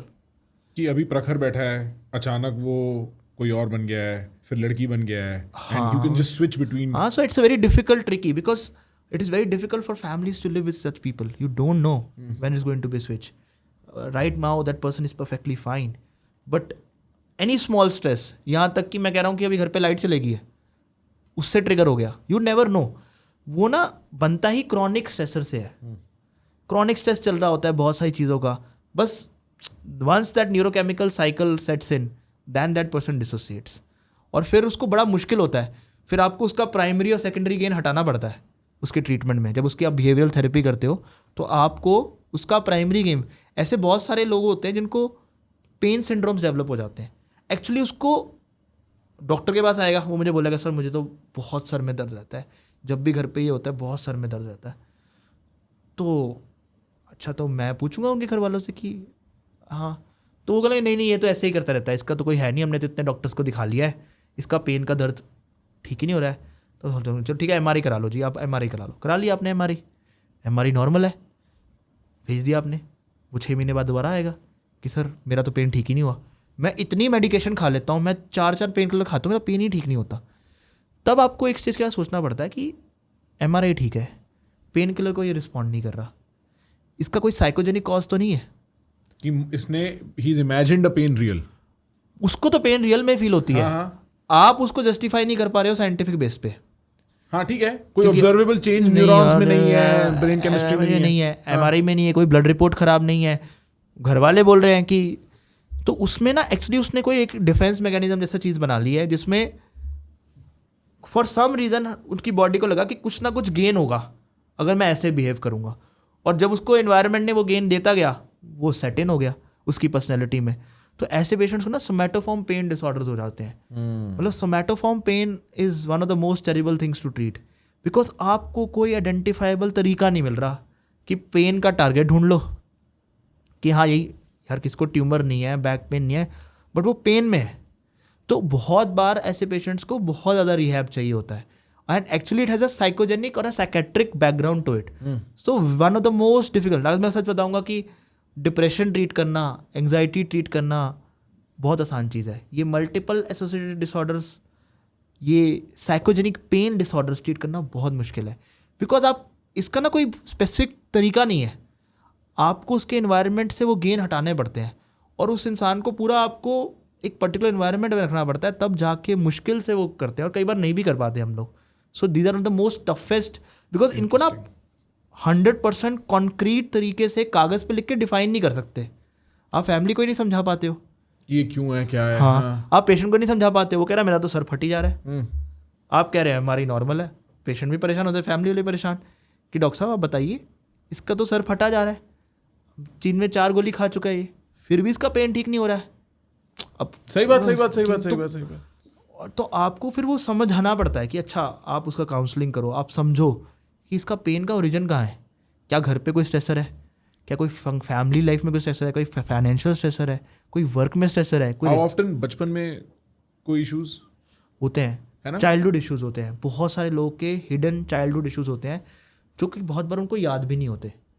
बहुत बार फैमिली कंफर्टेबल नहीं होती, और इंडिया में तो ये काफ़ी कॉमन है. ट्रस्ट मी कि चाइल्डहुड अब्यूज़, चाइल्डहुड ट्रॉमा, लोग के कॉन्फ्लिक्ट्स टुवर्ड्स देयर पेरेंट्स, कि अब कॉम्प्लेक्स बना हुआ है जी. हाँ जी, बना हुआ है. मैं 7 साल का था तब से पापा ने एक बार मारा, वो कॉम्प्लेक्स बन गया, वो बना हुआ है. हाँ, तो इसी करके इट्स वेरी इंपॉर्टेंट उन कॉम्प्लेक्स को आइडेंटिफाई करना, ढूंढना. उसमें आपको फैमिली भी कोऑपरेशन बहुत ज़्यादा चाहिए होती है, और बहुत बार लोग नहीं कोऑपरेटिव होते कि हमने भैया इतना पाल पोस के तो बहुत बढ़िया किया, आप कैसे बोल सकते हो कि कुछ चाइल्डहुड इशू है, हमने तो कोई कमी नहीं छोड़ी. सो थोड़ा सा आपको रेजिस्टेंस भी मिलता है एज डॉक्टर इन्वायरमेंट से ना, कि मत घुसो सर यहाँ. हाँ, मतलब नहीं घुसे नहीं, मतलब कि आप गलत चीज़ पे पॉइंट कर रहे हो. But sometime as doctors you have to dig deep, you have to think कि भाई इसका सोर्स क्या है. बिकॉज अब तो आप उसको ट्रीट नहीं कर पा रहे हो, ना मेडिकेशन वर्क कर रही है, MRI आप बता रहे हो जी नॉर्मल है, अब करना क्या है. और ऐसा पेशेंट बहुत सारे, वो आपको बताएगा कि जी मैं पिछले 5 साल में 50 डॉक्टर को दिखा चुका पूरे इंडिया में, सब ने मुझे ये सारी दवाई लिखी, मैं सब खा चुका हूँ, मेरा पेन ही ठीक नहीं हो रहा. So then you have to dig deep and try to identify, and such people need lot of counseling and not just one session, lots of sessions, removing serial conflicts. और फिर कुछ पेशेंट्स को काफ़ी फ़ायदा होता है जिनको समझ आता है कि हाँ, हम उनको रियलाइज़ कराते हैं. जैसे मैं आपको स्टार्टिंग में बताया था कि कॉग्निटिव बायस है, एक कॉग्निटिव एरर है. ठीक, समझ गया मैं. अब वो रहेगा तो सही, उसको रिकन्स्ट्रक्ट करके आपको उसको प्रेजेंट करना है कि आप जिस चीज़ को रियलिटी मान के बैठे हो वो है नहीं। और जब तक इंसान खुद कन्विंस नहीं होता तब तक तो बड़ा मुश्किल है। मेरे को लगता है one way to define trauma is that आपकी बॉडी की neurochemistry is captured in a specific moment in the past and any stimuli or trigger जो रिमोटली भी उस सिचुएशन के अराउंड होता है, it takes you back into that neurochemical loop. So आप एक constant heightened state of stress में हो, आपका स्ट्रेसर कई सालों, महीनों, कई बार डेकेड्स तक एक्सटेंड हो चुका है और आप उस स्टेट में नॉन स्टॉप हो, विच फॉर्म्स द बैकग्राउंड जो आप कह रहे हो ना, high stress background. Trauma is one of the leading causes of high stress backgrounds. How does trauma work in the brain? So अब ट्रॉमा दो तरह का है। एक है कि आपके साथ कोई सेंस ऑफ चाइल्डहुड अब्यूज़ हुआ या आपने या you saw witnessed a bad event. जैसे आप, एक टर्म है जिसको हम PTSD कहते हैं, post traumatic stress disorder, and एक टर्म है एडजस्टमेंट डिसऑर्डर। ट्रॉमा बहुत तरीका का, जैसे मान लो किसी को चाइल्डहुड ट्रॉमा हो गया, किसी कोई रोड ट्रैफिक एक्सीडेंट हो गया कि मतलब मुझे ऐसी गाड़ी ठुकी, मुझे मतलब नियर डेथ एक्सपीरियंस जिसको हम कहते हैं। या ट्रॉमा ऐसा भी हो सकता है कि मैं पहले दिल्ली में रहता था, अब मैं बैंगलोर शिफ्ट हो गया, मैं से एडजस्ट नहीं हो जा रहा, ये भी एक ट्रॉमा है। ठीक बात, ठीक है। मेरा ब्रेकअप हो गया, वो भी एक ट्रॉमा है। सो ट्रॉमा ब्रेन में मैनिफेस्ट करता है न्यूरोट्रांसमीटर डिसबैलेंस के द्वारा। अगर आपका, जैसे हम डोपामिन और सेरोटोनिन है, ये दो हार्मोन्स हैं जो हमें खुश रखते हैं, दे हैप्पी हार्मोन्स, ठीक है। सो जो आपके बाकी एंजाइटी हार्मोन्स हैं, जैसे आपका हाइटेंड स्टेट ऑफ स्ट्रेस, जैसे हमने बोला कि हाइटेंड है, वो हमारा सिंपैथेटिक स्टिमुलेशन है, फाइट फ्लाइट सब रिस्पॉन्स, अग्रेशन, फियर, तो उसमें सब बड़ा ही रहता है वो सब कुछ ना, हार्ट रेट, पसीना, BP सब बड़ा रहता है आपको ना, आप सब जब वो क्रॉनिकली अप रहते हैं और ये आपके डोपामिन सेरोटोनिन डाउन रहते हैं, हाँ। तो जब ये स्केल एक्चुअली अप डाउन चलता रहता है। अब मान लीजिए कि एक पलड़ा जो है वो हमेशा भारी रहा है, यानी कि it is always higher side, और आपका dopamine serotonin continuously lower side पे है। इसी कारण जब वो क्रॉनिकली ब्रेन में ऐसे सेट इन हो जाता है, तो इसका मतलब क्या है कि जो न्यूरॉन्स ये न्यूरोट्रांसमीटर पे चल रहे हैं वो कॉन्टिन्यूसली फायर कर रहे हैं, ये वाले कम है, या जब ये कम रहेंगे तो इनका अपटेक कम हो जाएगा, इनका सिक्रीशन कम हो जाएगा। तो जब उनका सिक्रीशन कॉन्टिन्यूसली बढ़ा रहा है तो अल्टीमेटली होता क्या है कि वो सारे आपके बायोकेमिकल चेंजेस कर देंगे, वो आपका ट्रॉमा आपकी पर्सनैलिटी में चेंज शुरू कर देंगे, आपके बिहेवियर में चेंज शुरू कर देंगे। सो ट्रॉमा ब्रेन में ऐसे ही मैनिफेस्ट करता है, न्यूरोकेमिकल डिसबैलेंस्ड, डोपामिन सेरोटोनिन कम हो गया, आपके सिंपैथेटिक स्टिमुलेशन वाले ओवरराइड कर गए, और अल्टीमेटली वो क्रॉनिकली जब होता रहता है तब ये बहुत कम हो जाता है, वो ज़्यादा हो जाता है। इसी करके जो हमारी ड्रग्स बनी है, अगर आप साइकेट्रिक ड्रग्स की बात करिए, अगर आप डिप्रेशन की बात करें, trauma most likely leads to anxiety and depression, तो आज की डेट में सबसे इंपॉर्टेंट ड्रग जो उसकी है, जो SSRI है, it is selective serotonin reuptake inhibitor. तो वो क्या कर रहा है, अल्टीमेटली सेरोटोनिन जो आपका हार्मोन है उसकी अवेलेबिलिटी तो बढ़ा रहा है। ठीक बात, ठीक है ना। तो अब जो ड्रग्स डोपामिन स्टिमुलेट एगोनिस्ट हैं, डोपामिन स्टिमुलेट कर रहे हैं, वो अल्टीमेटली क्या कर रहे हैं, डोपामिन की अवेलेबिलिटी बढ़ा रहे हैं कुछ specific areas in brain. So ultimately हमारे जो रिवॉर्ड सेंटर्स हैं ब्रेन में, जो प्लेजर सेंटर्स हैं, उनमें उनकी अवेलेबिलिटी बनाना न्यूरोट्रांसमीटर्स की, वही उनका ट्रीटमेंट है। सो ट्रॉमा में वो सब चीज़ें कम हो जाती हैं और ये जो हाइटेंड स्टेट ऑफ स्ट्रेस वाले न्यूरोट्रांसमीटर्स हैं वो बढ़ जाते हैं। सो आप जिसको कहो ना कि मैंने, जैसे आपने वो मुन्ना भाई MBBS में सुना होगा ना, केमिकल लोचा, हाँ, तो वो वैसा ही कुछ है। अगर आप लेमैन के, तो हम पेशेंट्स को समझाते हैं कि ऐसा नहीं है कि ये इसमें कोई आपकी गलती है, क्योंकि ना बड़े लोगों को गिल्ट आ जाती है इससे कि मैं, जैसे मुझे ट्रॉमा है, मुझे कुछ बचपन का ट्रॉमा हुआ या मुझे कुछ नियर डेथ एक्सपीरियंस हुआ, तो मेरे में कोई खराबी है, मतलब आई एम इनेप्ट, या मैं इनएडिकेट हूँ, या मेरे में कोई प्रॉब्लम है। तो हमें पेशेंट को बड़ी बार समझाना पड़ता है कि यार आप में प्रॉब्लम नहीं है, it has a biochemical basis, it is treatable. Because ये गिल्ट ऊपर से अलग ऐड कर देता है, it becomes a complication. So it's just like a cocktail ना, विशियस कॉकटेल, कि ये भी मिला दिया, ये भी मिला दिया, अब इसको कौन पिएगा, पेशेंट ही पिएगा। सो वो मुश्किल हो जाता है पेशेंट के लिए।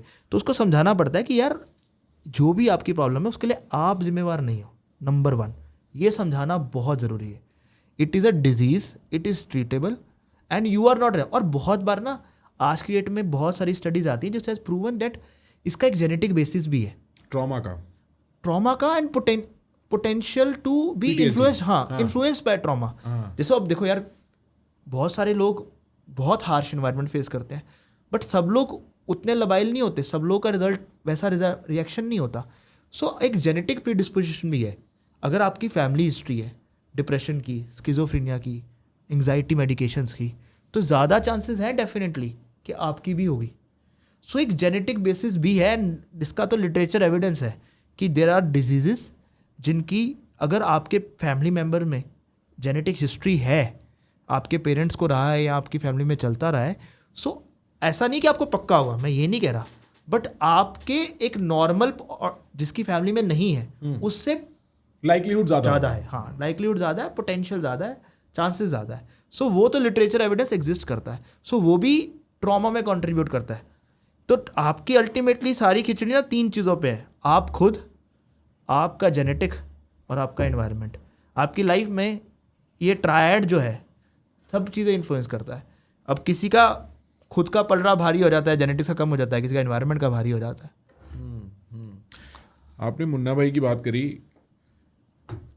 हेलुसिनेशंस कैसे होते हैं दिमाग में? आपने have you experienced any patients with hallucinations? नहीं, I have seen lot of patients with hallucinations and specially जो डिसऑर्डर्स में जैसे schizophrenia. So I have seen one of my very close friend, he was diagnosed with schizophrenia. So उसमें ना जैसे delusions हो जाते हैं, आप अजम्पशंस ले लेते हो। सो अजम्पशंस, ऐसे अजम्पशंस जो ट्रू नहीं है। और जैसे मेरा एक बहुत क्लोज फ्रेंड था जिसको डिल्यूजन ऑफ परसिक्यूशन था कि मेरे पीछे लोग लगे हुए हैं। हाँ, तो वो हमारे साथ हॉस्टल में रहता था, तो मेरे MBBS टाइम पे तो उसको ऐसा लगता था कि जो ये गार्ड है ये रोज़ मेरी एक्टिविटी मॉनिटर कर रहा है। हाँ, और किसको भेजता है ये तो नहीं, मतलब कि he used to tell me कि यार ये हॉस्टल सेफ नहीं है। मैंने कहा भाई इतने टाइम से तो यहीं रहना है, क्या दिक्कत है? कि नहीं, ये रोज़ ऊपर आता है, रोज़ चक्कर लगाता है। मैं कहा भाई उसका काम है, बट ये मुझे लग रहा है, बट वो तो सोच रहा है। और जैसे एक दिन ऐसा हुआ कि रात को प्रॉब्ली उसका रूम का लाइट जग रहा था, तो किसी ने, उसी गार्ड ने नॉक कर दिया, तो वो और उसके दिमाग में बैठ गया। सो वो बहुत ही लीथल कॉम्बिनेशन है। लोग, और कुछ लोगों को ऐसा होता है कि दे हैव ऑडिटरी हेलुसिनेशन, कि मुझे कुछ आवाज़ सुनाई देती है, कि जैसे मुझे पता है कि कोई मेरे कान में आके बोल रहा है, कि किसी को कुछ विजुअल हेलुसिनेशन होती है, जैसे कि मुझे अब दिख रहा है कि यहाँ पे लेट अस सपोज मेरा कोई दोस्त है जो बैठा है, जो मुझे गाइड कर रहा है कि हाँ आपको ये बोलना नहीं बोलना। सो बहुत तरह की हेलुसिनेशन होती है। ऑडिटरी, हमारे जितने भी सेंसेस हैं, ऑडिटरी, विजुअल, ऑल्फैक्टरी हेलुसिनेशन, एक पर्टिकुलर टाइप ऑफ स्मेल। और ये तो एक बहुत बड़ा मार्कर है जिन पेशेंट्स को ना दौरे आते हैं ना, एपिलेप्सी, टेम्पोरल लोब एपिलेप्सी होती है, उनको होते हैं, क्योंकि उसका ना सेंटर ही वही होता है। सो उनको पता चल जाता है कि जैसे दौरा आने वाला होगा ना, उससे पहले ना उसको अजीब सी स्मेल आएगी, कि जैसे कुछ फाउल स्मेल आ रही है, एंड उसके बाद इसको सीधा। सो अलग अलग तरह के, जितने तरह के हमारी बॉडी के सेंसेस हैं, विजन, टेस्ट, ऑडिटरी, हमारे जो स्पेशल सेंसेस हैं, वो सारे सेंसेस एनवायरनमेंट से क्यों उठाते हैं। जहाँ जहाँ से वो क्यों उठाता है, वहाँ वो एक हेलुसिनेशन कर देता है। So hallucination is nothing but an artificial assumption, कि हाँ कोई है या कोई सेंसेशन मैं अज्यूम कर रहा हूँ जो कि एक्चुअली एग्जिस्ट नहीं करती। तो स्किज़ोफ्रेनिया के पेशेंट्स में काफ़ी कॉमन है ये, और इसीलिए, बट येस, अच्छी बात ये है कि generally with medications in schizophrenia hallucinations do respond well, they do respond. Lithium देते हैं जनरली? हाँ, वो बाइपोलर में देते हैं, बाकी हम एटिपिकल साइकोटिक, एंटीसाइकोटिक्स देते हैं आज की डेट में स्किज़ोफ्रेनिया को डील करने के लिए, तो उसको रिस्पॉन्ड तो करते हैं। सो इट इज़ ट्रीटेबल, ऐसा नहीं है कि किसी को है तो, बट वो ये पिकी लेट होता है। हाँ, मैंने एक अभी रिसेंटली इंस्टाग्राम पे I saw reel which was, उसका टाइटल था स्किज़ोफ्रेनिया सिमुलेटर, ठीक है? तो वो स्क्रीन पे थिंग्स आर प्लेइंग आउट, ठीक है, कि अचानक एक धुएं का बॉल बन गया, उससे आवाज़ आ रही है, वो क्या कहते हैं, पेड़ है तो वो पिघलने लगा। और तो ना मैं उसके कमेंट्स में जाके देखा, and a lot of people in the comments are like this is how it is. मतलब किसी ने बहुत रियलिस्टिकली दिखा दिया है, जो खुद पेशेंट्स रहे होंगे। And what a strange feeling to be guided by absent things in your life. हाँ, I knew a person few years back जिसको पिंक हिप्पोपोटामस दिखता था सोने से पहले. उसको ना पिंक हिप्पोपोटामस, मुझे बहुत फनी लगता था. मैं यार कितना यार मुझे रोज आज सोने से पहले पिंक हिप्पो दिखता है. कहाँ दिखता है? दिखता है, वो आता है रोज उससे बात करने. तो for a layman it might found very, मतलब जैसे अब कि यार तो क्या मजाक कर रहे हो, कार्टून वाली बात हो गई. बट ऐसा नहीं है. मतलब जिसको दिखता है वो इतना विविड और इतना क्लियरली दिखता है. सो ये एक्चुअली ना, this is the problem with psychiatric disorders. It is very real for someone and for someone it makes no sense. This makes sense. हाँ, ये शायद यही वीडियो प्ले करियो. हाँ, यही वीडियो है. इसकी ऑडियो भी डाल. What my daily life is like. Waves undulate. That's really cool. Look at the water. Hey, get out of here. That smells so nice. Hello, little squirrel. Hello, friend. Nice friend. Oh, it's so इसके comments में जा. This shit is terrifying.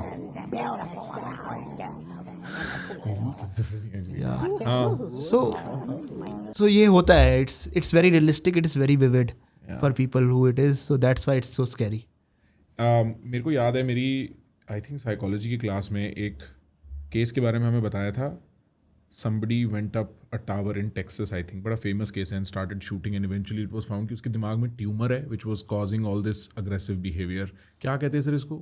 What is this? So this is basically what is called as कि जो frontal lobe depression हम कहते हैं इसको ना.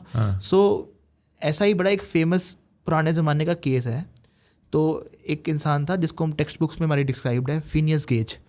उसकी ना एक रोड ट्रैफिक एक्सीडेंट में रॉड घुस गई थी यहाँ से आँख से, और उसका फ्रंटल लोब फाड़ के, पुराने ज़माने में आज से कुछ सदियों पहले होता था.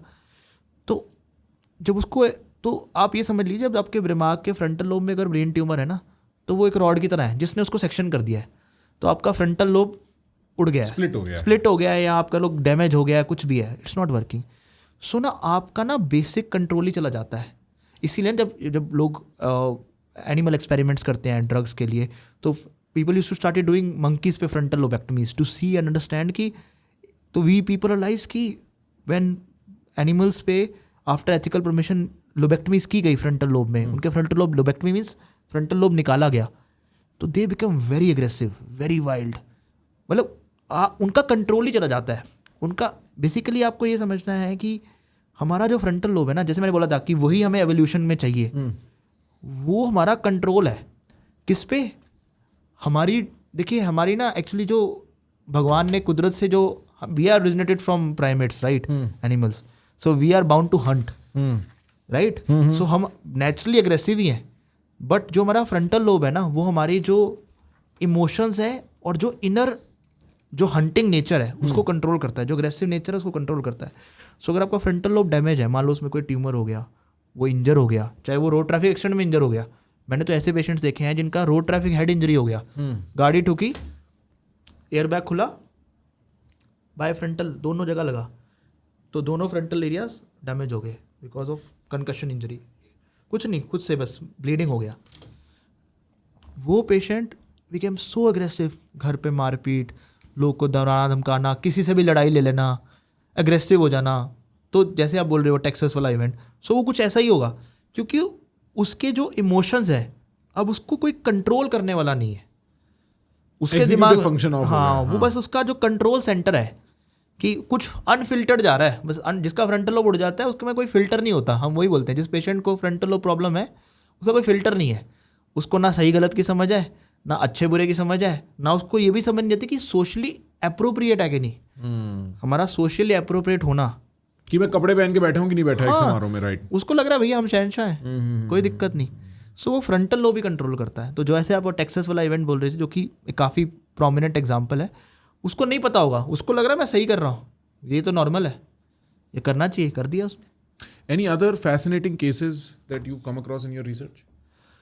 सो जो कि सबसे फैसिनेटिंग मैं मानता हूँ अपने रिसर्च में आज की डेट में इज़ स्ट्रोक. मुझे ऐसा लगता था कि जैसे स्ट्रोक हो गया, स्ट्रोक मीन्स जिसको हम हिंदी में लकवा टर्म लोग बोलते हैं कि अरे प्लीजिया हो गया, एकदम से ना पेशेंट बैठा है, एकदम से कुछ हेडेक हुआ और मेरा हाथ चलना बंद हो गया, पैर चलना बंद हो गया. सो हो गया तो हमने ब्रेन का CT कराया, उसमें MRI कराया, उसमें इन्फाक्टा मतलब ब्रेन में कई जगह ब्लड सप्लाई जानी बंद हो गई. अब और ब्रेन की ना सबसे बुरी बात क्या है, अच्छी बातें बहुत होंगी पर बुरी बात यह है कि वो आपको टाइम नहीं देता. हार्ट फिर भी टाइम दे देता है, बॉडी के बाकी अंग टाइम दे देते हैं. Brain is everything, it doesn't give you time. If you stop blood supply to brain तो ब्रेन का इस्कीमिया टाइम कुछ 6 या 7 मिनट होता है. 6 या 7 मिनट में किसी एरिया में अगर ब्लड सप्लाई नहीं गई तो वहाँ ना डैमेज स्टार्ट हो जाता है. And neurons die very fast, they die and then they do not come back. So मुझे ऐसा लगता था कि इनिशियल फेज में कि अब मैंने तो अब न्यूरो सर्जरी ली है, तो मुझे लोग डराते थे कि अरे यार तूने तो बड़ी ही ऐसा ना ट्रिकी ब्रांच ले ली है, तू कैसे करेगा लोक इलाज. मतलब कि यार अब मतलब जैसे जब मैंने अपने एग्जाम में टॉप मारा तो मैंने टॉप रैंक पे न्यूरो सर्जरी उठाई तो दुनिया मुझे बोलते अरे यार तेरा तो आउटकम ही बड़ा ख़राब है. हाँ. कि मैं तो फंसा ही रहेगा ना, मतलब तेरे पेशेंट कैसे ठीक होंगे. हाँ. तो इम्प्रूवमेंट कैसी होगी. तो थोड़ा डर तो मुझे भी लगता था कि यार अब सारे ही ऐसे हैं कि भैया कुछ इलाज नहीं दे पाएंगे तो पेशेंट तो डिससेटिस्फाइड जाएगा ना. तो मुझे कहता कि यार यही तो प्लास्टिक सर्जन बनता तो ठोकता नीचे से पैसा बनता. हाँ तो बढ़िया रिजल्ट देता तो सब खुश तो जाते एटलीस्ट, नाक ठीक हो जाती. सो उस टाइम लगता था. तो but in my journey with improvement in technology I realise कि ऐसा नहीं है. आज की डेट में न्यूरोप्लास्टिसिटी के कारण इवन स्ट्रोक पेशेंट्स में I have seen people rehabilitating walking. क्योंकि ना पहले कॉन्सेप्ट होता था कि जो बच्चे का ब्रेन है ना वो ग्रोइंग ब्रेन है. तो मुझे भी ऐसा लगता था, मैं जब पढ़ रहा था ना कि ग्रोइंग ब्रेन है तो उसी में इम्प्रूवमेंट आएगा. अब एल्डरली में किसी में स्ट्रोक हो गया तो इम्प्रूवमेंट नहीं आएगा. सो मैंने एक प्रोजेक्ट ऐसा किया एम्स में and we are giving repeatedly electrical stimulation to a person who had lost the limb and अब वो बोल भी नहीं पा रहा था ठीक से. तो उनका जो स्पीच एरिया था उसको हमने रिपीटेटिव स्टिमुलेशन दिया, मैग्नेटिक ट्रांसक्रेनियल मैग्नेटिक स्टिमुलेशन दिया हमने. सो वो basically sir just so that लोगों को नहीं पता, हेडफोन डाल के या कोई ऊपर हेलमेट हाँ डाल बेसिकली के it's like a magnetic stimulation हमने तो ट्रांसक्रेनियल मैग्नेटिक स्टिमुलेशन दिया. और I was not even very optimistic, I explain very well कि it's just a trial, it might work it might not work. But अब ऐसा है ना कि डूबते को तिनके का सहारा है कि सर ये तो बोल नहीं पा रहे हैं, आप कुछ भी कर सकते हैं. एंड बहुत फिट आदमी मतलब अब इज डिबिलिटेटेड. बट मैंने उस प्रोजेक्ट पे वर्क किया, मैंने रियलाइज़ किया कि it does work. Obviously not in every one but that and on that day I realise कि that person with speech therapy and transcranial magnetic stimulation started speaking after 6 months. Wow. So on that day I realized and I researched a lot that even in elderly or even in patients who are adults, brain does have ability कि मान लो अगर एक part खराब हो गया है तो अगर आप उसको कॉन्स्टेंटली स्टिमुलेट करते रहते हो तो some other part might take up its function. और वो प्लास्टिसिटी एग्जिस्ट करती है, सब में नहीं करती ऑब्वियसली, आई एग्री. आप 100 लोगों में करोगे, हो सकता है 20 लोगों में ही वो वर्क करे, बट 20 लोगों में वो वर्क करता है. और वो बहुत ग्रेटिफाइंग है because you brought in, it is something like जैसे न्यूरल लिंक में जो कभी चल नहीं सकता था अगर वो कुछ एक्टिविटी करते तो उसके लिए बहुत ग्रेटिफाइंग है. जो पार्किंसन का पेशेंट बेड से उठ नहीं सकता था वो कल को आपको ट्रैक्टर चलाता हुआ दिखे तो सर किसी को जीवन उसका वापस मिल जाता है, बहुत बड़ी बात हो जाती है. उससे ऊपर कुछ नहीं है. मतलब जैसे हम पार्किंसन का पेशेंट जब ट्रीट करते हैं तो हम जब DBS की सर्जरी करते हैं लोग अपने बच्चों को अपने ग्रैंड पेरेंट्स को खिला नहीं पाते होते हैं. When we see them running with their grand parents it is life transforming. So जो ये न्यूरो स्टिमुलेशन है ना, जो फंक्शनल न्यूरो सर्जरी है, तभी मेरा एरिया ऑफ स्पेशलाइज फंक्शनल है, उसमें ये है कि सक्सेस रेट कम है, मैं ये मानता हूँ. बट जिसके लिए हो जाता है उसके लिए लाइफ ट्रांसफॉर्मिंग है. क्वालिटी ऑफ सक्सेस बहुत अच्छी है उसके लिए. अगर क्वालिटी ऑफ लाइफ इंप्रूव होती है ना तो वो उस फैमिली की पूरी लाइफ ही इंप्रूव कर देता है. सो मैंने एक ऐसे स्ट्रोक पेशेंट का स्पीच इंप्रूवमेंट देखा जिसको मैं तो 6 महीने पहले बोल चुका था कि यार कुछ नहीं हो सकता ma'am, whatever we could do for him we have done, अब नहीं हो सकता. But it did happen in an elderly patient. So it was something which was contrary to my belief. अब आप उसमें कुछ हद तक एक सुपर नेचुरल चमत्कार ले लो, ठीक है, या फिर ये ले लो कि हमारा एफर्ट ले लो. But yes, so then I research a lot. तो मेरा इंटरेस्ट उस neuro stimulation, deep brain stimulation, ये सब एरिया में अब बढ़ा कि नहीं यार ऐसा नहीं है कि डेड एंड है. बिकॉज एक्चुअली हेल्प तो इन्हीं लोगों को रियली चाहिए जो आप बिल्कुल लाइफ ट्रांसफॉर्मिंग काम कर सकते हो. बिकॉज इसको तो हर बंदा मना कर देगा कि कुछ नहीं हो सकता. Right. So this was one of the very interesting case that with transcranial magnetic stimulation, we could bring back the speech of a person who had totally lost with stroke. सबसे कॉमन इश्यूज आपके पास क्या आते हैं? आज की date में अगर आप दिल्ली एनसीआर में बात करेंगे, back pain and neck pain. आपके पास बैक पेन और नेक पेन क्यों आता है? As a neurosurgeon we are qualified as spine surgeon. अच्छा. इस करके हमारे From pass a spine angle आता है वो. हाँ वो स्पाइन आता है. हाँ. और राधा तो बहुत सारे पेशेंट तो नॉन स्पेसिफिक नेक पेन और हेड पेन के साथ आते हैं. ये बैक ऑफ हेड पे कि ये पीछे दर्द रहता है, मैं पिलो पे सोता हूँ. और यंग लोग आते हैं भर भर के. मतलब मुझे ये चीज़ आज से 10 साल पहले नहीं समझ थी. मे बी उसका इंसिडेंस इतना ज़्यादा नहीं था. बट जब मैं ट्रेन कर रहा था अपनी न्यूरोसर्जरी में एम्स दिल्ली में, तब मैंने तो एक्चुअली ये सोचा ही नहीं था कि मेरे पास 80% लोड इस एपिडेमिक का आएगा. मैं तो वो बड़ी बड़ी सर्जरीज का सोच के था कि हाँ ये करेंगे. बट मुझे प्राइवेट प्रैक्टिस में आने के बाद समझ आया कि एपिडेमिक तो नेक पेन और बैक पेन है. और ये एवर इंक्रीजिंग एपिडेमिक है. और ये पोस्ट कोविड और बढ़ गया जब से ये online social media everything is glue. Work from home. हाँ एवरीथिंग. तो आप पिलो की बात कर रहे थे. पिलोज और मेरा बहुत गहरा रिश्ता है. हिमांशु को पता है, हिमांशु मेरे साथ ट्रैवल करता है. बिकॉज मेरे को नेक पे पेन रहा है. वो पिलो अगर ज़्यादा लंबी हो गई, मैं साइड स्लीपर हूँ, फिर वो पूरे दिन के लिए गर्दन गई. साइड स्लीपर हो और मैं चौड़ा हूँ, तो अगर मैं साइड स्लीप कर रहा हूँ ऐसे गिर गया तो नेक आगे हो गई. So I know what you are talking about. Is that the kind of issues you get या कुछ सिंसियर है? और नहीं वैसे भी मिलते हैं बट ज़्यादा हमें मिलते हैं people specially who are doing desk jobs. अच्छा.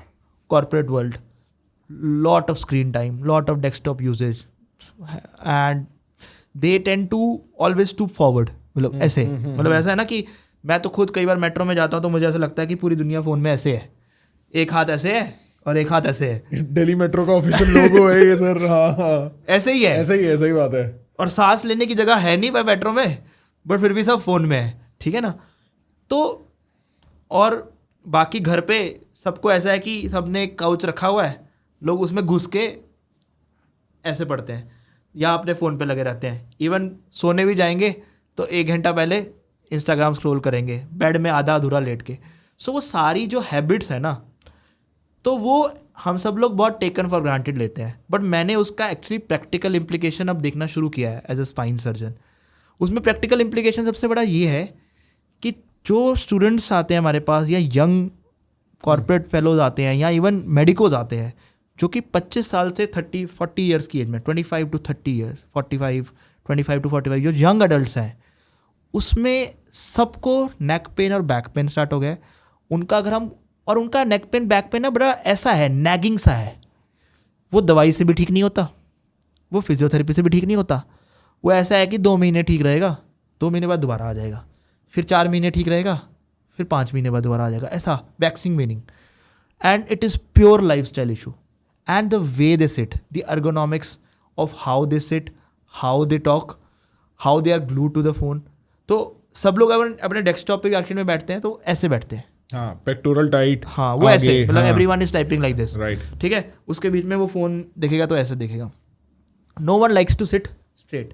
और एक तो मैं ये मानता हूँ कि हमारी जो वर्क लाइफ है वो किसी ने इतना सोच के बनाई नहीं है. सबको ऐसा है जो डेडलाइन दी है वो पूरी होनी चाहिए, खत्म बात है. No one is worrying about how you are sitting, how you are delivering. So वो यंग जनरेशन जो ऑलरेडी इतना भाग रही है, इतने प्रेशर में है, उसमें ना सबकी स्ट्रेटनिंग ऑफ सर्वाइकल स्पाइन हो रही है और स्ट्रेटनिंग ऑफ बैक हो रही है. हमारी जो नॉर्मल स्पाइन है ना वो लॉर्डोटिक है. लॉर्डोटिक मतलब वो कर्व्ड है.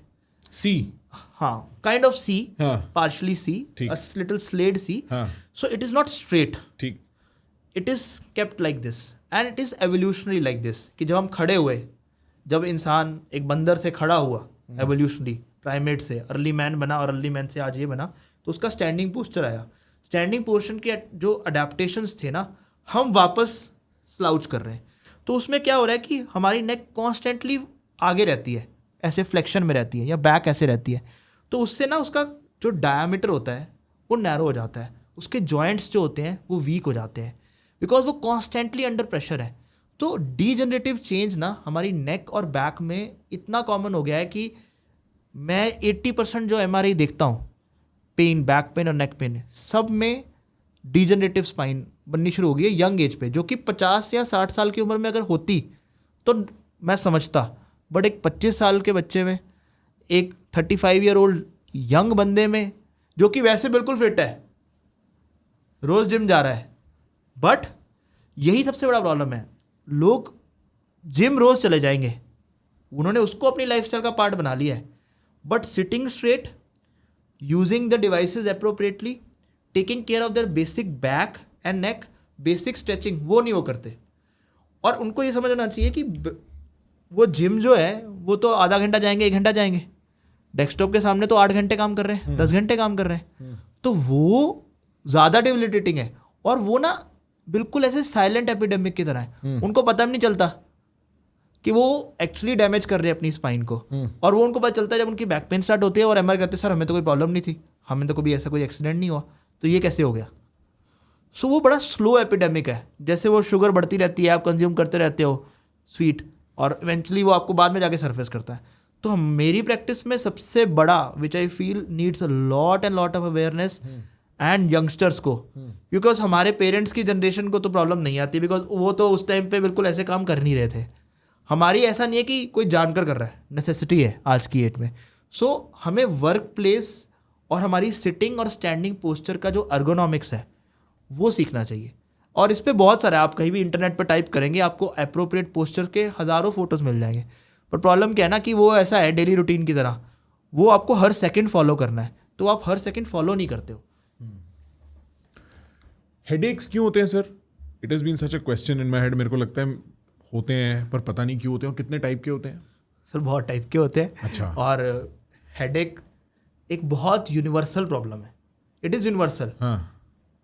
आपको माइग्रेन है तब भी हेडेक है, आपको एंग्जाइटी हो रही है तब भी हेडेक है, आपको ब्रेन में ट्यूमर है तो तब भी हेडेक है, आपको नेक में कोई ट्यूमर है या नेक में पेन है तब भी हेडेक है। तो हेडेक तो ऐसा है कि एक न्यूरोसर्जन या न्यूरोलॉजिस्ट अगर वो बैठता है ना तो दिन में पहले से आखिरी पेशेंट उसका हेडेक ही लेके आता है। उसका बुखार है वो, जैसे बुखार होता है ना सबको। हाँ, तो इट इज़ दी बुखार, वो सबको है, बट और उसके बहुत सारे कारण हैं। तो हम ऐसा नहीं है कि हमारे पास कोई भी आता है, मतलब कोई भी मरीज़ आता है या कोई भी हमारे पास कोई भी कंसर्न लेके आता है हेडेक, तो हम सबका अपफ्रंट एमआरआई नहीं कराते हैं, being very Frank, because most headaches, अगर आप एक स्टडी करो, मान लेते हैं आज इंडिया में हर एक जिसको हेडेक है उसका एक एमआरआई ब्रेन कर लिया जाए तो 90 to 95% एमआरआई नॉर्मल निकलेंगे, ठीक है। इसी करके हम लोग सबका एमआरआई नहीं कराते। बट एक हेडेक अगर स्ट्रेस रिलीव होने के बाद, अगर आपका स्ट्रेसर हटा दिया जाए और पेन मेडिकेशंस को रिस्पॉन्ड नहीं कर रहा chronically, then it warrants an MRI. किसका मतलब there might be an organic structural cause to it in your brain, जो कि निकल सकता है या नहीं निकल सकता। बट सबसे कॉमन तो आज के डेट में stress related headache, anxiety related headache and migraine which might be stimulated by particular type of food और पर्टिकुलर टाइप ऑफ एनवायरनमेंट, वो सबसे कॉमन प्रेजेंटेशन है। उसके बाद अगर कुछ नहीं निकलता और आप एमआरआई कराते हो और उसमें कुछ कारण निकलता है, then that is treatable. Migraine क्या होता है सर? माइग्रेन एक तरह की हेडेक है जो कि या तो लाइट से स्टिमुलेट होता है, फोटो सेंसिटिविटी होता है, जो कि काफ़ी सिवियर होता है। मोस्टली लोगों को विथ आई पेन होता है, रेट्रोऑर्बिटल पेन होता है, और वो एक एपिसोड की तरह होता है जिसमें ना मोस्ट लोग बेहाल हो जाते हैं। बेहाल मतलब बेहाल कि, और साथ में उनको नौजिया होता है, वॉमिटिंग होता है, और बहुत लोगों को तो वॉमिटिंग के बाद ही चैन आता है, राइट, कि यार जब तक ये उल्टी नहीं होगी ना ये शांत नहीं होगा। और बहुत कॉमन है, इट्स लाइक बहुत कॉमन है, और बहुत लोगों को बचपन से हो जाता है, यंग एज से, जब वो स्कूल में होते हैं। कुछ लोगों को विद टाइम सेटल हो जाता है, कुछ लोगों को मेडिकेशन के साथ सेटल होता है, बट उसके ना स्पेसिफिक ट्रिगर होते हैं। जैसे कुछ लोगों को ट्रिगर होता है, जैसे मेरा एक बहुत क्लोज फ्रेंड था, उसको ना, वो भी न्यूरोसर्जन था, उसको माइग्रेन होता था अगर वो टाइम पे खाना नहीं खाता, मतलब इतना कि अगर वो आधा घंटा लेट हो गया ना गया, या फिर उसने अगर कॉफ़ी नहीं पी सुबह की, हाँ, मतलब उसको कुछ स्टिमुलेंट्स थे उसके, या फिर उसको है कि अगर वो जो, जैसे हम फ्लड लाइट्स होती हैं, जैसे हम गाड़ी की लाइट्स है ना, तो जैसे अगर वो हाईवे पे ड्राइव नहीं कर पाता था, तो अगर उसको जैसे वो बीम लाइट आ रही है उससे स्टिमुलेट हो जाता था। So he avoided driving and all that, because अगर शुरू हो गया तो जब तक अब उसकी उल्टी नहीं होगी तब तक वो रिलीव नहीं होगा। It used to be that bad, हाँ, it used to be that bad, कुछ वर्क नहीं करता था। सो बहुत सारे पेशेंट्स को हम लोग ट्रिप्टेंस करके मेडिकेशंस होती हैं जिनको हम स्टार्ट करते हैं, उनके ट्रिगर्स अवॉइड करते हैं कि हाँ किसी को कई बार होता है स्वीट से हो जाता है, मिठाई से? हाँ अच्छा, अलग हर एक के अलग अलग ट्रिगर्स ठीक, होते ठीक, हैं। ठीक। तो माइग्रेन के हमें पहले ट्रिगर आइडेंटिफाई करने पड़ते हैं, वो ट्रिगर एलिमिनेट करने पड़ते हैं, साथ में मेडिकेशन देना पड़ता है, साथ में रिहेबिलिटेशन करना पड़ता है, क्योंकि कुछ ना कुछ इसका जेनेसिस भी स्ट्रेस से ओरिजिनेट होता है या फैमिली हिस्ट्री होती है कि आपके पेरेंट्स में रहा है तो आपको ट्रांसमिट होता है। एक जो इसका बड़ा कॉमन प्रिवेंशन या ट्रीटमेंट होम ट्रीटमेंट पॉपुलराइज्ड है कि बर्फ़ सर पे रख के और पैर गर्म पानी में रख के, इज दैट फेयर? तो मैं आपको एक इन जनरल बताता हूँ कि ये वर्क क्यों करता है। तो लोग सोचते हैं कि ये घरेलू नुस्खा है, इसका एक साइंटिफिक प्रिंसिपल है। एक साइंटिफिक प्रिंसिपल है जिसको हम कहते हैं गेट थ्योरी। और वो किसी भी पेन, आप ना मान लो आपका मसल स्ट्रेच हो गया, आपने हॉट फर्मेंटेशन कर ली या आपने आइस पैक लगा लिया। सो गेट थ्योरी क्या प्रिंसिपल कहता है कि पेन का एक पाथवे है जो एक सेंसेशन से उठाता है और ब्रेन में जाता है और वो वापस बताता है कि यहाँ पे दर्द हो रहा है। कोई भी पेन को ख़त्म करने का तरीका है एक ऑल्टरनेट स्टिमुलस देना, क्योंकि दरवाज़ा एक ही चीज़ के लिए खुल सकता है। तो ब्रेन में एक दरवाज़ा है जो एक स्पाइनल कॉर्ड के थ्रू, नर्व्स के थ्रू ऊपर जा रहा है। आपने स्टिमुलस दिया, जहाँ पेन हुआ ऊपर गया। मान लो मैं सेम टाइम पे इस हाथ में भी एक स्टिमुलस देता हूँ जो कि एक अलग सेंसेशन लेके जा रहा है, चाहे वो प्रेशर की लेके जा रहा है, ठंडे गर्म की लेके जा रहा है, हॉट कोल्ड की। अगर वो इस रास्ते से जाएगी तो वो उस गेट को ब्लॉक करेगी जिस गेट से ये वाली इंफॉर्मेशन जा रही है। यस। सो वो गेट कंट्रोल थ्योरी पेन में मॉड्यूलेट करता है।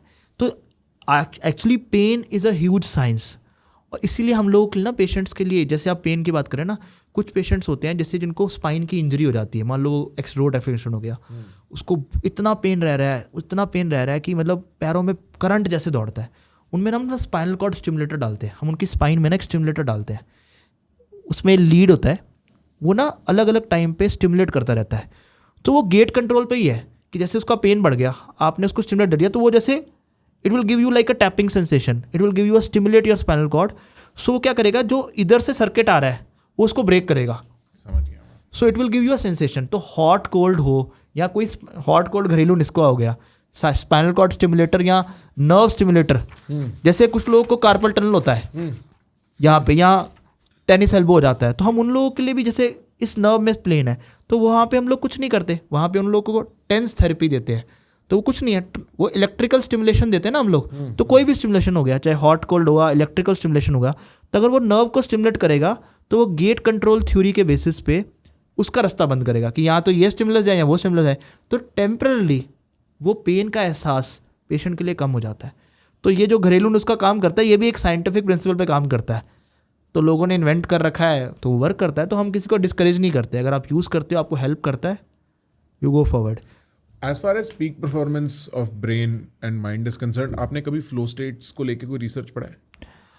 हाँ पढ़ा है, बट अभी एज ऑफ नाउ हमारे पास कोई कॉन्क्रीट एविडेंस नहीं है कि हम उसको प्रैक्टिकल लाइफ में यूज़ कर पाए।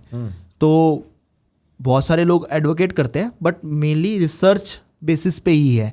उसका कोई फेज़ 3 या लॉन्ग टर्म फेज़ 4 ट्रायल हमारे पास अभी अवेलेबल नहीं है जो हम प्रैक्टिकल लाइफ में भी यूज़ कर सके। हाँ, मतलब हम लोग उसको वाइल्ड में ऑब्जर्व करके स्टडी कर सकते हैं। शायद उसको ट्रिगर करना इज नॉट दैट सिंपल। अभी एज ऑफ नाउ तो नहीं, as of now we do not have any evidence और technology, so unlikely, as of now it's unlikely, maybe 10 years from now. Can you explain the left brain and right brain theory, and do you believe in it? It is not a theory, it is a fact. अच्छा, it's a fact. It is a fact. हाँ. And it is 100% true. So we have, but the way it is picturized, that is not. So both of our hemisphere, left and right, are integrated with each other. तो आप ये समझ लीजिए कि जैसे 2 houses हैं, उनके बीच में मल्टीपल रोड्स हैं हर फ्लोर पे, ऊपर के फ्लोर पे, नीचे के फ्लोर पे, बेसमेंट में, ग्राउंड फ्लोर पे। आप 2 कंपार्टमेंट्स मान लीजिए, उसको ज्वाइन किया हुआ है। ठीक। सो वो कनेक्शंस को हम लोग फाइबर्स कहते हैं, वो हमारे कमिश्रल फाइबर्स हैं। तो हमारे लेफ्ट और राइट ब्रेन्स पूरे इंटेग्रेटेड होते हैं, और उसके बीच में भी जो राइट साइड ऑफ ब्रेन है और लेफ्ट साइड ऑफ ब्रेन कुछ कॉमन फंक्शन करते हैं। मतलब ऐसा है कि जो राइट भी करता है, लेफ्ट भी करता है। जैसे हमारा जो राइट साइड ऑफ ब्रेन है वो मेरा लेफ्ट हाथ और पैर कंट्रोल करता है, मेरा लेफ्ट साइड ऑफ ब्रेन मेरा राइट हाथ और पैर कंप्लोड करता है. Criss cross. हाँ, criss cross. So this is normal, this is true for everyone. But जो हमारी स्पीच है ये यूनिक होती है. सो हम बोलते हैं कि कोई, आपने सुना होगा कि कोई राइट हैंडेड है, कोई लेफ्ट हैंडेड है. ठीक. Yes. This is called edge dominance. Dominance means मेरा कौन सा हेमिस्फेयर मेरी स्पीच कंट्रोल करता है. So the hemisphere which controls my speech, most लोगों में 70-80% में they are left dominant. Left side of our brain controls the speech in 70-80% of people in general population, not everyone. There are some people who are right dominant. So, and most people with respect to speech are left dominant, that कि उसका speech center left में है और writing वो लिखते हुए right hand से है. सो डोमिनेंस जनरली लोग हैंडेडनेस से डिफाइन करते हैं कि ये राइट हैंडेड है या लेफ्ट हैंडेड है. कॉमन मैन इससे डिफाइन करता है. एज न्यूरोसर्जन्स हमारी प्रैक्टिस में ये बहुत इंपॉर्टेंट है, बिकॉज हम जब ब्रेन ट्यूमर सर्जरी करते हैं तो हमें डिसाइड करना पड़ता है, अगर कोई लेफ्ट साइडेड ट्यूमर है, अगर मुझे ऑपरेट करना है तो हम उसका फंक्शनल MRI करते हैं. उसमें हम ढूंढते हैं कि उसका स्पीच एरिया कहाँ है, क्या वो ट्यूमर से आगे है, पीछे है, क्या वो है ही राइट साइड पे. बिकॉज अगर वो राइट साइड पे है तब हमारे पास ज़्यादा स्कोप है ना, राइट, कि हम ट्यूमर ज़्यादा कॉन्फिडेंटली निकाल सकते हैं, हम ज़्यादा मार्जिन ले सकते हैं. बट अगर वो बिल्कुल लेफ्ट साइड पे है, ट्यूमर के पीछे पड़ा है, तो हमें कंजर्वेटिव रिसेक्शन करना पड़ता है, हमें अपनी सर्जरी लेस एग्रेसिव करनी पड़ती है. सो ये डोमिनेंस जो है ये साइंटिफिकली प्रूवन कॉन्सेप्ट है और इसका तरीका ढूंढने का है फंक्शनल MRI, जो कि एक डिफाइंड तरीका है जिसमें हम ढूंढते हैं. इसीलिए जो ना लेफ्ट साइडेड ट्यूमर्स होते हैं, जब हम उनकी ब्रेन सर्जरी करते हैं तब हम अवेक में करते हैं. पेशेंट को जागता हुआ, वो गिटार बजा सकता है, वो गाना गा सकता है, वो बात कर सकता है. आप ब्रेन ट्यूमर सर्जरी कर रहे हो, जाग रहा है, लोकल एनेस्थीसिया पे. हाँ, लोकल एनेस्थीसिया में. बट हम लेफ्ट साइड के लिए करते हैं. क्यों करते हैं?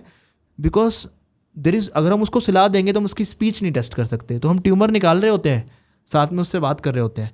जैसे हमें थोड़ा सा भी स्लरिंग ऑफ स्पीच लगता है, हम रुक जाते हैं. Wow. So that is awake surgery and it is done for left side brain tumours. Interesting. But नहीं, जैसे लेफ्ट ब्रेन और राइट ब्रेन में कहते हैं कि there is a left brain individual जो थोड़ा और आर्टिस्टिक होता है, थोड़ा और इंट्यूटिव होता है, राइट ब्रेन या ऐसा कुछ वाइस वर्सा. नहीं, वो ना उसके भी साइंटिफिक बेसिस है. आज की डेट में ब्रेन मैपिंग जिसे हम कहते हैं, ब्रेन मैपिंग का बेसिस है कनेक्टोमिक्स. आज की डेट में सॉफ्टवेयर आ गए, लोगों ने ब्रेन एटलस बना दिया पूरी उठाकर.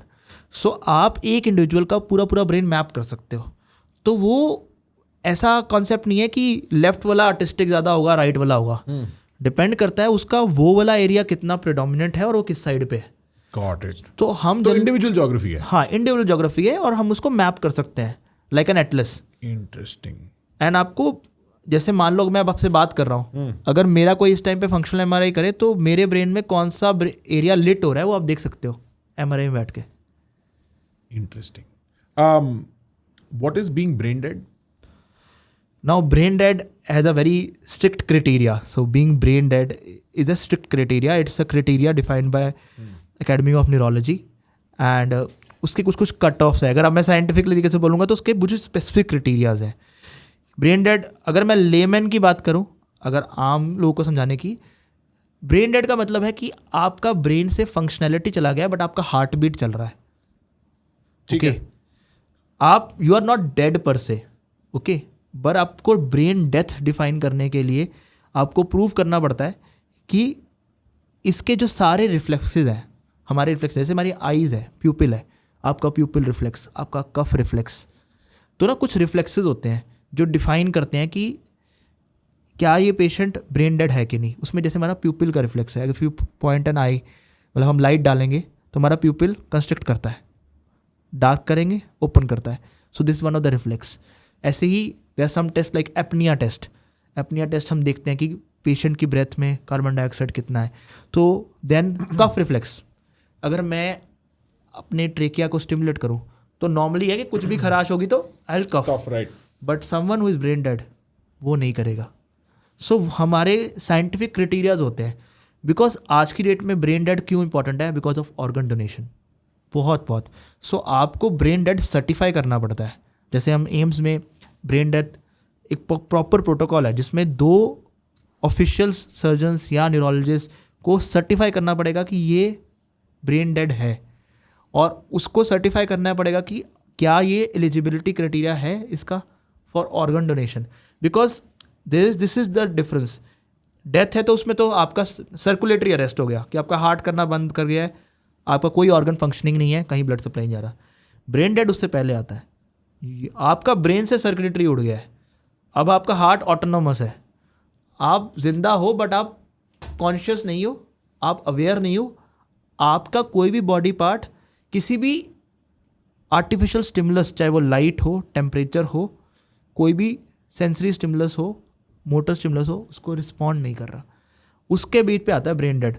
और उसके बाद आप उसको जब सर्टिफाई करते हो तभी वो इंडिविजुअल ऑर्गन डोनेशन के लिए एलिजिबल होता है. बिकॉज डेथ के बाद आप ऑर्गन डोनेट नहीं कर सकते, बट ब्रेन डेथ आपने सर्टिफाई किया, उसके बाद you go for ORBO, which is organ donation programme. Got it. It's different from what coma is? So coma has many stages. Brain death is The final stage. final stage of coma. Then they say it's irreversible. So coma बहुत सारे stages होते हैं.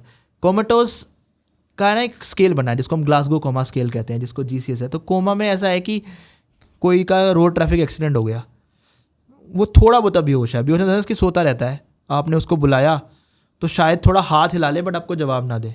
Coma में वो भी है. Got it. उसके बाद कोई वेंटिलेटर पे फंस गया, आप उसको सिर्फ चूटी काटो, दर्द दो, वो शायद वो हाथ उठाए या थोड़ा मूवमेंट करे, कोमा में वो भी है.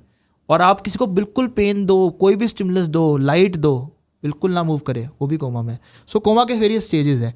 और ये असेसमेंट बहुत ज़्यादा इंपॉर्टेंट होता है बिकॉज साइंटिफिकली ये आपको बताता है कि आपका ब्रेन डैमेज कितना है. सो हम फैमिली को ऐसे ही प्रोग्नोस्टिकेट करते हैं कि डिपेंडिंग ऑन कि कोमा के कौन से स्टेज पे है. हम जनरली उनको ये समझाते हैं कि कोमा के 6 स्टेज होते हैं, आप और मैं 6 स्टेज पे हैं, कि हम परफेक्ट हैं जी, हम सब बताते हैं, सुनते हैं, समझते हैं, हम रिस्पॉन्सिव हैं. जो बिल्कुल ब्रेन डेड है वो स्टेज 1 पे है. तो मोटर रिस्पॉन्स के बेसिस पे हम लोग उनको एक्सप्लेन करते हैं. Got it. आपको in your professional experience and academic experience, और ये थोड़ा गेसिंग क्वेश्चन है, but where do you think consciousness comes from? So consciousness, so actually ये तो इसका एक स्पिरिचुअल साइड भी है. बिल्कुल. सो उसको तो मैं नहीं टच करना चाहूँगा, बट अगर मैं एक साइंटिफिक तरीके से बोलूँ, कॉन्शियसनेस हम अभी तक समझ ही नहीं पाए हैं. सारा रिसर्च जो न्यूरालिंक का बेस है, इवन अगर आप इलॉन मस्क की टॉक्स देखेंगे, there is a huge amount of funding which is invested in United States and UK, जो कि कॉन्शियसनेस को ही आइडेंटिफाई करने की कोशिश कर रही है कि हम क्या कोई उसको पिक्चर दे सकते हैं, क्या हम उसको, जैसे किसी ने एक वीडियो बना के समझाया कि आप सिखा रहे थे कि स्किज़ोफ्रेनिया में उसको ऐसे दिखता है, क्या हम एक कॉन्शियसनेस को पिक्चर कर सकते हैं. तो वो स्टेज पे हम साइंटिफिकली नहीं पहुंचे अभी. जैसे ड्रीम्स को हम फिर भी डॉक्यूमेंट कर सकते हैं इलेक्ट्रिकल एक्टिविटी में, कॉन्शियसनेस को हम लोग सिर्फ सब्जेक्टिव तरीके से एक्सप्लेन कर सकते हैं. हम उसको ऑब्जेक्टिफाई अभी नहीं कर पाए हैं एग्जैक्टली कि ये कैसा दिखता है और किसको. हम उसको बस रेट कर सकते हैं कि आप इतने कॉन्शियस हो और कोई और इतना कॉन्शियस है. सो बस हम कॉन्शियसनेस के स्केल बना पाए हैं. हम उसको ये बता सकें कि ये फुली कॉन्शियस है, ये पार्शली कॉन्शियस है, ये बिल्कुल कॉन्शियस नहीं है. हम मेरी कॉन्शियसनेस वर्सेस आपकी कॉन्शियसनेस XYZ को एक पर्टिकुलर पिक्चर को ऑब्जेक्टिफाई करके लिख नहीं सकते. वो अभी हमारे पास इतना डेफिनेशन नहीं है. But yes, with growth of AI there will come a stage where will be able to identify an individual consciousness, कि उसकी कॉन्शियसनेस में क्या क्या है. It is just like Harry Potter, आपने देखा हो ना कि उसमें एक पेंसिव होती है जिसमें डम्बलडोर उसको कहता है कि हाँ भाई ऐसे डाल देता है वो. हाँ. So that is a repository of your consciousness, कि आप अपनी कॉन्शियसनेस और सबकॉन्शियस में कुछ चीज़ें स्टोर करके रखते हो. But as of now we are not at that stage to look into your inner conscious. But yes, spiritually there are techniques of yoga and mindfulness जिसमें लोग yes they revisit their consciousness, but scientifically उसका हमारे पास कोई abstract concrete evidence नहीं है अभी भी. Is there क्या ऐसा कोई रिसर्च या ऐसा कोई अंडरस्टैंडिंग साइंस में कि अगर मैं हमारे दिमाग का हिप्पोकैम्पस बंद कर दूं तो उसका कॉन्शियसनेस पे इम्पैक्ट ये है, या अगर मैं PFC बंद कर दूं तो उसका conscious, like is there some brain consciousness phenomena not necessarily interface with the mind? So yes, जैसे हिप्पोकैम्पस को अगर आप बंद कर दीजिए तो वो आपका मेमोरी स्टोरेज एरिया है, तो वो मेमोरी आपका और स्टोर नहीं हो सकता उसमें, नंबर 1. या जिन लोगों का हिप्पोकैम्पस अफेक्टेड होता है तो ऑब्वियसली उनकी लॉन्ग टर्म मेमोरी नहीं बन पाती, वो बस वर्किंग मेमोरी पे रह जाते हैं, उनको नहीं याद आता. अगर आप इसकी बात करें PFC बंद कर दिए तो उसमें भी अगेन आपका वर्किंग एग्जेक्टिव फंक्शन हो जाएगा. बट एज सच जो आप मेरे से पूछ रहे हो कि कॉन्शियसनेस पर से पे क्या इम्पैक्ट आएगा उसका कोई हमारे पास बस सेकेंडरी एविडेंस ही है. आप उसको कॉन्क्रीट तरीके से प्राइमरी एविडेंस की फॉर्म में नहीं बोल सकते. It is secondary evidence. Got it. How does meditation interact with your field of work? So we do advocate meditation to a lot of people because आप साइंटिफिकली पूछेंगे तो उसका फ़ायदा है. So actually it's one of a modification of CBT only. The only thing is कि उसमें breathing exercises है, focusing on your own body parts है, trying to it's kind of a relaxation exercises only. So yes, जो patients acute stress में होते हैं या chronic stress में होते हैं उनको हम do suggest करते हैं कि आप meditate करो. उसके लिए obviously they follow some either a specialist psychologist they can follow or they can follow some spiritual guru. So it works. So we are not aversive to it at all because it helps. Ultimately आपको जैसे आप बोल रहे हैं ना जो आपके दिमाग में केमिकल लोचा चल रहा है उस चीज़ को शांत करना है. So meditation and yoga are both techniques for that and they do work. They tend to help you switch off those excitatory molecules and just try to focus on the present moment and be realistic. So it does work. ऐसी भी कुछ research है ना कि brain wave state change होना, alpha wave, beta wave, gamma wave. हाँ, तो हमारे ब्रेन्स की जैसे मल्टीपल्स वेव्स होती हैं. जैसे जब हम कॉन्शियस हैं तो वो ब्रेन एक्टिविटीज़ है, अल्फा, बीटा या डेल्टा या थीटा, ये सारी वेव्स डिफाइंड है. ये हमारी ब्रेन की जब हम इलेक्ट्रिकल एक्टिविटी मेजर करते हैं या आप इवन EEG मेजर करते हो, ये सारी वेव्स आती हैं. कुछ फास्ट वेव्स होती हैं, कुछ स्लो वेव्स होती हैं डिपेंडिंग आर रिस्पॉन्स. जैसे जब आप डीप स्लीप में चले जाते हो तो आपकी ब्रेन वेव्स धीरे धीरे सो जाती है. इसीलिए हम लोग की स्लीप स्टडी करते हैं. जैसे बहुत सारे लोगों को ना स्लीप में इश्यूज होते हैं तो हम उनकी स्लीप स्टडी करते हैं. हम पूरी ओवरनाइट उनकी मॉनिटरिंग करते हैं कि जब वो सो रहे हैं तब उनके ब्रेन में कैसी फ्रीक्वेंसी पे वेव्स चल रही हैं, जब वो जाग रहे हैं या अगर वो डिस्टर्ब स्लीप में रह रहे हैं, बार बार उठ रहे हैं तो किस तरह रहता है. सो ये सारी वेव्स हमें ये अंडरस्टैंड करती है कि कौन किस फ्रीक्वेंसी की वेव्स ज़्यादा रहती है. तो हमें ये समझ आता है कि किस टाइम ऑफ यानी कि कितने टाइम में ये वेव आती है. जैसे मान लीजिए मैं एज्यूम करता हूँ कि मुझे डीप स्लीप में जाने में 3 घंटे लगते हैं, हाइपोथेटिकल एग्जाम्पल, किसी को हाफ एन आवर लगता है. सो जो जिसको 3 घंटे लग रहे हैं इसका मतलब वो तो पहले ही उठता जागता रहेगा. तो वो हम पिक करते हैं कि लेटेंसी पीरियड कितना है, बिकॉज एक्चुअली या ये लेटेंसी पीरियड नहीं है, ये डीप स्लीप में जा रहा है, डीप स्लीप में कुछ गलत सोच रहा है और डिस्टर्ब रह रहा है. सो वो हम स्लीप स्टडी में इलेक्ट्रिकल एक्टिविटी मेजर करते हैं. वो सारी ब्रेन वेव्स जो है वो है and they are helpful scientifically also to help us understand कि किस स्टेज ऑफ स्लीप में द पेशेंट और the individual is getting more affected. तो हम उस हिसाब से उसका बिहेवियरल थेरेपी, उसका स्लीप साइकिल, उसका स्लीप हाइजीन, उसकी ड्रग्स मॉडिफाई करते हैं. Got it. Are you a fan of supplementation and nutraceuticals to take care of your neurology? Creatine, Not per se, omega-3. but yes, I know. If you ask me, I do not have prescribed per se myself. So because I primarily deal with surgeries, but yes, if you ask me in supplements, the evidence do exist for omega-3 fatty acids. Right. So especially for children also for brain development. And for vegetarians, I would assume. Yeah, because obviously the diet में तो है नहीं ना. So it's an essential fatty acid. So yes. Because actually अगर हम समझे तो हमारे ब्रेन में ना जैसे कोई भी वायर है. अच्छा. नहीं मेरे को लगा आप कुछ इमेजिन कर रहे हो. नहीं मैं इमेजिन कर जैसे ये वायर है. ठीक. अब इसके अंदर ये तो इंसुलेटेड है ना, ये इंसुलेटेड है, इसके अंदर से तार जा रही है, ठीक है ना. सो ऐसे हमारे ब्रेन को आप इमेजिन कर लीजिए कि ऐसी मल्टीपल वायर्स है उसमें, ठीक है, जो कि एक्सॉन्स है. उसके ऊपर एक इंसुलेशन है, माइलिन शीथ, और एक लुब्रिकेशन है जो कि इसके अंदर फ्लूइड है. तो ऐसा है ना कि इसकी जो इलेक्ट्रिकल स्टेबिलिटी है, जो मेम्ब्रेन की स्टेबिलिटी है, उसकी मेम्ब्रेन जो है ना वो बेसिकली उस ओमेगा-3 फैटी एसिड के अंदर जो DHA होता है, डोकोसाहेक्सानोइक एसिड, हमारी ब्रेन की जो मेम्ब्रेन्स हैं वो उससे बनती हैं. सो जब आप उसका सप्लीमेंट देते हो in addition to your diet, so obviously वो कॉग्निशन इंप्रूव करती है, वो मेमोरी इंप्रूव करती है, वो चाइल्ड की डेवलपमेंट इंप्रूव करती है. तो येस, अगर आप बात करोगे scientific evidence do exist for omega-3 fatty acid. Omega-3 fatty acid and vitamin B12, ये दो ऐसी चीज़ हैं जिसका scientific, and vitamin D definitely, vitamin D आजकल इसका क्या ज़रूरी हो गया, बिकॉज सब लोग डेफिशिएंट है, कमरे के अंदर बैठे रहते हैं, आउटसाइड नहीं, पहले नहीं ज़रूरी था. So vitamin D, vitamin B12 and omega 3. What about creatine? Creatine का yes, especially people who are especially going for a lot of gymming and active, yes, there is some evidence, but उतना concrete नहीं है, and थोड़ा सा biased भी है because of a lot of Bro science. yeah, that why. So social media पे उसका hype ज़्यादा है, बट लिटरेचर एविडेंस कम है. But definitely omega 3, vitamin B12, vitamin D, इसका तो लॉन्ग टर्म एडवोकेटेड यूज़ है विद लिटरेचर स्टडीज़, एंड इनके side effects भी कम है. सो हम जल्दी चिल्ड्रन में जो पेरेंट्स देते हैं, जैसे पेरेंट्स ही आके हमसे पूछते हैं कि बच्चा है हमारा, दे सप्लीमेंट, नहीं खाता है, नॉन वेज तो बिल्कुल नहीं खाता, corn, fish oil, olive oil हमारी डाइट में खाता है, नहीं खाता है. So yes, you can definitely give. So उसमें we do not discourage any one, but how we do not openly advocate it, because that's also personal use जो कि बहुत सारे लोग लेते हैं. बट येस, कोई एडवर्स इफेक्ट नहीं है, एंड डॉक्यूमेंटली प्रूवन फ़ायदा है. ओमेगा 3 का तो है, और विटामिन B12 और डी का तो है.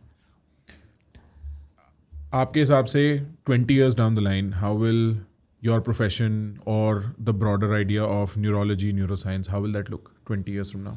AI, brain-computer interfaces, all of that. हाँ, बहुत चेंज हो जाएगा, शायद मैं आज इमेजिन भी नहीं कर सकता, बिकॉज ट्रस्ट मी, आज से 10 साल पहले जब मैं MBBS कर रहा था, तब मैंने इमेजिन नहीं किया था कि AI जैसी कोई चीज़ आएगी और ChatGPT जैसी कोई चीज़ हो गई, या जो कोई, I couldn't imagine it, trust me. So but मुझे ऐसा लगता है कि world will go towards minimalism. बहुत ज़्यादा हर चीज़ मिनिमलिस्टिक हो जाएगी, इन अ सेंस कि everyone would like to be automated. जैसे आज भी तो हम उसी चीज़ की कोशिश कर रहे हैं, तब हम शायद हर चीज़ ऑटोमेट करना चाहेंगे, हर चीज़ कंट्रोल करना चाहेंगे. जैसे आप एग्जांपल लेते हैं कि जैसे हमने स्मार्ट वॉच डाली, आज के डेट में आपने देखा होगा बहुत सारी स्मार्ट वॉचेस, रिंग्स आती हैं जो आपकी एक्टिविटी सब कैप्चर कर लेती हैं, कार्डियक एक्टिविटी तो कैप्चर कर ही लेती हैं, स्टेप्स कैप्चर कर लेती हैं. सो फ्यूचर में ऐसी बहुत सारी गैजेट्स आएंगी जो आपकी न्यूरल एक्टिविटी भी पकड़ लेंगी. जैसे आज के डेट में एक स्लीप स्टडी करने की ज़रूरत है, फ्यूचर में हो सकता है एक्सपेक्ट्स आएगी जो कि आपका पूरा स्लीप साइकिल मॉनिटर करेगी, आपको बताएगी कि आप कब उठते हो, कब नहीं उठते हो, आपका किस टाइप पे है, सब कुछ मॉनिटर होगा. And everyone would like to go towards minimalism. जैसे हमारी जो सर्जरी भी है, वो धीरे धीरे नॉन इन्वेजिव की तरफ जाती जाएगी, बिकॉज आफ्टर ऑल जैसे एडवांसेस आएंगी, रोबोटिक्स इंक्रीज़ होगा, AI इंक्रीज़ होगा, हम ज़्यादा से ज़्यादा मिनिमलिज्म की तरफ जाएंगे. न्यूरो रिहैब बहुत अच्छा हो जाएगा, जो कि आज के डेट में इंडिया में बहुत. न्यूरो रिहैब कि आफ्टर सर्जरी? नहीं, आफ्टर सर्जरी नहीं, स्पेशली सर्जरी के बाद तो चलो एक बात हो गया, बहुत सारे लोग हैं जिनकी आज के डेट में हम नहीं हेल्प कर सकते. As a neurosurgeon I feel very deficient today. जैसे मैंने आपको एक स्ट्रोक वाले का एग्जांपल दिया, जो चल नहीं सकता. So that's why that neural link is focusing on that neuro rehab only. Of someone has an accident, loses a limb, आज की डेट में वैसे प्रोसेसेस येट टू फंक्शन है कि जो आपको नियर एबिलिटी देते हैं. जैसे मान लो अब मेरी ये लिम्ब नहीं है, ठीक है, I lost this limb for some reason, I had an accident. Now having a phantom limb, I have an artificial limb, it can give you support, वो अवेलेबिलिटी है. But whether this can be articulated to my brain that if I want to write something, हाँ, तो क्या वो भाग के messaging होगी between the so brain and the limb? तो वो होगी, इवेंचुअली होगी, because that world is moving towards that. So neuro rehab is the next focus everywhere all over that, and nanotechnology and all types of devices which can actually transmit, like people are trying that to develop devices that whatever I am thinking right now, let us suppose if I am thinking something in my head, sometimes हमें उसको सोच के pen down करना पड़ता है ना, but there will come devices where you can actually project it on your screen. So वो iron man की मूवी आज नहीं तो कल रियलिज्म होगा. अब वो 20 years में होगा, 50 years में होगा, वी डोंट नो, बट होगा. फिलॉसफी में सर एक प्रॉब्लम है विच इज़ कि जो मेरा क्वालिया है, जो मेरा लिव्ड एक्सपीरियंस, मेरा कंटेंट ऑफ कॉन्शियसनेस है, उसको मेरे को नेसेसरीली एक लो रेजोल्यूशन कोड में ट्रांसलेट करके कम्युनिकेट करना होता है, जिसको हम लैंग्वेज कहते हैं.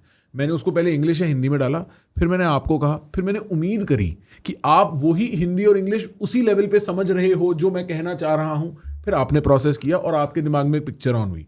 ये एक बहुत ही low resolution data loss model है to communicate between two entities.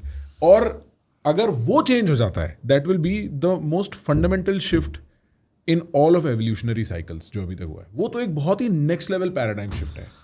हाँ, बट सबसे पहले वही तो है ना, जो न्यूरल लिंक का प्रोजेक्ट है उसका one of the basic part तो यही है सबसे, टू आइडेंटिफाई जो आप मुझसे सवाल पूछ रहे थे कि क्या हम कॉन्शियसनेस को एक पिक्चर दे सकते हैं, क्या मेरी कॉन्शियसनेस और मेरे थॉट्स को आप कॉन्क्रीट एक एविडेंस दे सकते हो, ताकि जो मैं सोच रहा हूँ, कई बार हम बहुत सी जैसे रैंडम चीज़ें सोच सकते हैं जो हमारे दिमाग में रह जाती है, और हम क्या मैं उसको कॉन्क्रीटली एक इमेज की तरह प्रोजेक्ट कर सकता हूँ. सो जिस दिन वो हो जाएगा, when my thoughts will have its own language, उसके लिए someone has to capture the neural activity at a individual synapse level, और फिर उसको एक मशीन लर्निंग एल्गोरिदम से एक लैंग्वेज में देना पड़ेगा या एक इमेज में देना पड़ेगा. उस लेवल का as of now the work is yet to be. So we are still far away from that kind of work, but yes, that's how someone might have started working on basis of artificial intelligence maybe in 1960s. Today it's a reality. Right. So that's how science works. Right. Well, this has been fascinating. आपको मजे आए? बहुत. आपको लगता है हम कितनी देर से बात कर रहे हैं? शायद 1-1.5 घंटे से. ऑलमोस्ट 2 घंटे से. 150. Thank you so much sir, बहुत मजा आया बात करके. Okay.